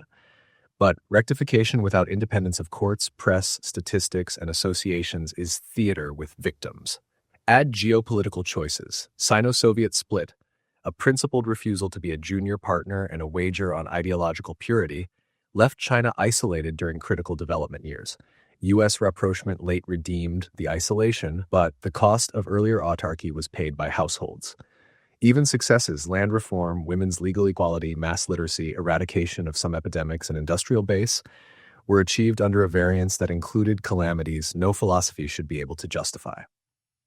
The core philosophical charge, then, Mao confuses struggle as diagnosis with struggle as cure, mobilization with institution, will with method, purity with truth. He correctly names that power calcifies. He fatally believes that the antidote is permanent acid. A state cannot live in Scylla and Charybdis, bureaucratic rot, or constant purges without inventing a third thing, procedural revolution. What to keep and what to rebuild so the gifts don't come wrapped in famine and fear? Keep the mass line. Turn it into law. From the masses to the masses works if the return trip is enforceable. Institutionalized deliberation, citizens, assemblies by lot at county and city level with agenda power, notice and comment on policy, impact evaluations published in plain language, ombuds independent of party and ministry, freedom of information with deadlines and teeth. Replace listen because the leader says so with listen because the statute says so and court will hurt you if you don't. Keep campaign energy. Make it clocked and scoped. Write rules for extraordinary mobilizations. public health drives, disaster response, triggers, goals, start-stop dates, privacy protections, and after-action audits. Ban open-ended movements against abstractions, elitism, bourgeois right, that have no measurable end state. Keep rectification, separate judge from party. Give discipline to independent bodies, inspectors general protected by term and impeachment-like removal, whistleblower laws, jury-like lay panels for cadre discipline, conflict of interest registries. Confession is not correction. Evidence is. Replace class origin with equal protection. Keep concern for the poor, progressive taxation, redistribution, universal services, and ban hereditary stigma. Admissions, hiring, and justice must track capability and need, not grandparents. Measure mobility, not purity. End truth by enthusiasm, build truth by measurement. Elevate independent statistics to constitutional status, secure budgets, open microdata, penalties for fabrication that remove pensions and liberty, triangulate administrative data with surveys and remote sensing, protect scientists from political discipline for results. A famine cannot hide where the grain ledger is public and satellite yields are known. Agricultural realism, not voluntarism. Replace miracle agronomy with extension services, randomized field trials, price floors with transparent procurement, storage with accounted losses, and crop insurance that prevents panic sales. Treat local knowledge as input, science as referee, politics as funder, not as agronomist. Guard against the cult. Term limits, no portraits on currency while alive. Ban personal slogans in state media. Forbid naming of programs for leaders. Require every leader to subject their writings to public peer review before canonization. Rotate security commands, publish asset declarations for families. Rehabilitate normal time. A country must mostly live in routine. Procurement rules, civil service exams, due process, payrolls, maintenance budgets. Build a merit bureaucracy with rotations, exams that test judgment, pay scales competitive enough to starve corruption, and performance metrics that count satisfaction and error correction, not just outputs. Pluralize power without paralyzing it. Local congresses with budget authority, courts with judicial review, media with defamation law that protects persons but not policies, labor unions legally independent, professional associations that set standards free of party instruction. Revolution that distributes initiative is safer than revolution that centralizes vigilance. Transitional justice for campaign damage. Official histories that count victims. Compensation funds. Rehabilitation processes with archives open. Statutes of non-recurrence that criminalize the enabling acts. Public shaming rituals. Forced confessions. Arbitrary detention by work units. Education immune to mobilization. Universities chartered to resist political campaigns, peer-governed faculties, student representation, curricular autonomy, and scientific funding with arm's-length panels, not slogans. A nation survives on labs that can disagree with grain quotas. Mass participation without mass punishment. Keep neighborhood committees for mutual aid and public health. Prohibit their use for surveillance and denunciation. Replace mutual responsibility for crime with mutual insurance against disaster. Foreign policy, sovereignty without siege. Mao's insistence on autonomy had dignity and cost. Keep autonomy, swap isolation for interdependence with redundancy. Diversify trade, reciprocal dispute mechanisms, and open standards that reduce the temptation to make economy and ideology proxy. Cultural confidence without iconoclasm. Funding for museums, archives, temples, churches, mosques, opera, folk arts. Heritage laws that cannot be waived by campaign. Civic education that adds revolutionary memory without erasing the older ones. Self-tests for a state tempted by permanent revolution. Can bad news travel faster than enthusiasm? Do campaigns have end dates, metrics, and public autopsies? Could a county magistrate refuse a quota that will starve his village and be protected by law? Will a statistician's career advance if she falsifies the plan and end if she does? Are students learning physics while slogans change or learning slogans while physics waits? Can a peasant move, sue, publish a grievance, and win against a cadre without joining a faction? When the leader dies, does policy stay and iconography leave, or the reverse? And for the critic, do you remember that the old regime's famine, hierarchy, and warlordism were not peace? Does your praise of order price the costs of oligarchy and foreign carve-up that mobilization broke? Can you articulate a path that gets a poor peasant country from 1950 to dignity without either terror or technocratic abandonment? Mao's philosophy saw clearly that power decays and elites regenerate. His answer, continuous struggle, was the right alarm and the wrong architecture. Keep his suspicion of comfort, keep his insistence that the many must speak, keep his refusal to let experts run a country against those who live in it. Then build what he distrusted, institutions that make correction continuous without making catastrophe continuous. A revolution that proceduralizes its own audit outlives its author. A state that can say, "We were wrong, pay the bill, and change course without purges," is the only permanent revolution worth the name. Nelson Mandela. Reconciliate a statecraft. Begin with a queue that curls like a river. April 1994, elders in Sunday best, teenagers in borrowed shoes, a nation standing in the sun to turn paper into future. The man who walks out of prison and into the presidency brings a philosophy shaped by stone and salt air, reconciliation as governance. Not a mood, a method. Invite jailers to the inauguration, wear the Springbok jersey. Fold a government of national unity from enemies, draft a constitution that treats dignity as the engine and rights as the rails, turn vengeance into a grant of coexistence. The brilliance is not sentimental, it is engineering. South Africa sits at the top an ammo box of histories, apartheid's bureaucracy, liberation's armed wings, private armies in the townships, fear in every cupboard. Mandela's thesis prevents civil war by making the future feel larger than the past. Integrate old security forces with new, keep the economy breathing, swap lustration for truth and reconciliation, testimony as the currency of amnesty, build a constitutional court to police the powerful, write non-racial citizenship into law so the categories that once rationed food no longer ration rights. He plays for time, enough quiet to plant institutions, enough legitimacy to get rivals to let go, enough symbolism to persuade a wounded majority that self-respect can arrive without reciprocity of cruelty. It worked where it mattered first. The army did not split. The civil service did not flee. White capital sighed, stayed, and paid taxes. A Bill of Rights with teeth, speech, assembly, equality, due process, put the country on a world historical map of law that bites. Social programs expanded. Millions got housing, water, electricity, grant clinics. The old pass laws died. The vote lived. The flag learned a new grammar. A nuclear arsenal was dismantled not with a raid but with a signature. The country remained one country. That is not romantic, it is rare. Now the crack that runs through the same stone, reconciliation as sealing. The philosophy that prevented blood also stalled redistribution. The Truth and Reconciliation Commission told truths that would have been buried. It traded amnesty for narrative. Victims received a nation's attention and modest reparations. Perpetrators learned that confession could convert sentence into story. There was public catharsis. There was little material redress. Land remained where it had been. Corporate ownership barely budged. The civil service changed faces faster than systems.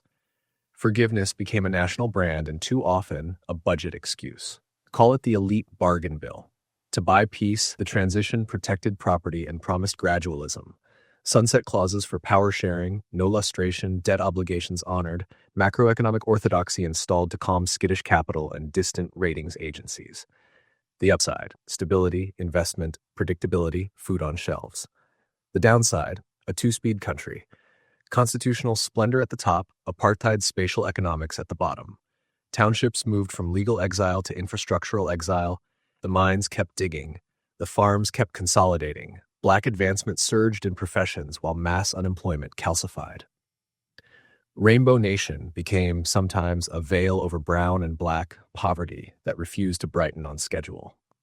Reconciliation as doctrine also demobilized. The movement that had taught millions to organize for bread and justice was asked in victory to calm down. A saint in the presidency is a sedative. When Mandela smiles with your enemy on a podium, it feels small to shout about sewage and jobs. Civics turned into clientelism where organization should have turned into oversight. Cadre deployment, intended to align state with mandate, too often aligned tenders with comrades. The habit of loyalty that wins wars becomes the habit of looking away that invites theft. This is not the bill for later leaders' sins. It is the logic that made later sins easier. Forgiveness as a one-way ethic, spectacular inclusion at the symbolic level, standing in for structural inclusion at the material level. Miracle as narrative teaching citizens to celebrate instead of audit. The TRC made truth a national sacrament. Its teeth were small. The Constitution made wits immortal. Budgets and capacity made delivery mortal. A philosophy that prized humanity over humiliation sometimes forgot that humiliation without jail can still be a teacher. Corruption rings learned that apology tours are cheaper than prison. The charge then is philosophical, turning virtue into operating system without enough hardware. Reconciliation is a floor, a ground on which enemies can stand without knives, not a ceiling that limits what justice may build. When reconciliation becomes a halo, it can defer equality in the name of keeping the halo bright. What to keep from Mandela's method, and what to rebuild so forgiveness stops being a substitute for fairness. Keep non-racial citizenship. Bind it to redistribution. The Constitution's promise is the point. Make equality not only status but substance. Universal basic services with enforceable standards, tariff lifelines that guarantee water and power to the poor, and administrative courts where a mother can compel delivery in weeks, not years. Anchor rights in budgets, not in museums. Keep security integration, finish the trust work. Mandela's merging of forces prevented civil war. Now professionalized to parity, independent police oversight with prosecutorial power, transparent use of force dashboards, merit-based promotions, protected whistleblowing, civilian review that can bite. A reconciled uniform must be an accountable uniform. Keep the TRCs light, add teeth for theft and structural harm. Truth for amnesty saved lives for political violence. For economic crimes, state capture, corporate collusion, apartheid profiteering, build a justice and restitution commission that swaps lighter sentences for full asset recovery, industry reparations funds, community trusts, and lifetime debarments. Truth is not enough when money is missing. Land and city as reparations, not metaphors. Accelerate land reform with just compensation where required and expropriation where lawful, but make the unit of justice a functioning livelihood. Title plus inputs, credit, extension services, route to market, plus support for co-ops. In cities, reverse spatial apartheid, inclusionary zoning, mass transit that touches townships first, public housing near jobs, land value capture to fund it. Reconciliation must move people, not just move speeches. Macroeconomic realism with distributional ambition. Stability is a public good, so is work. Pair orthodoxy, inflation control, creditable budgets with industrial policy that buys jobs.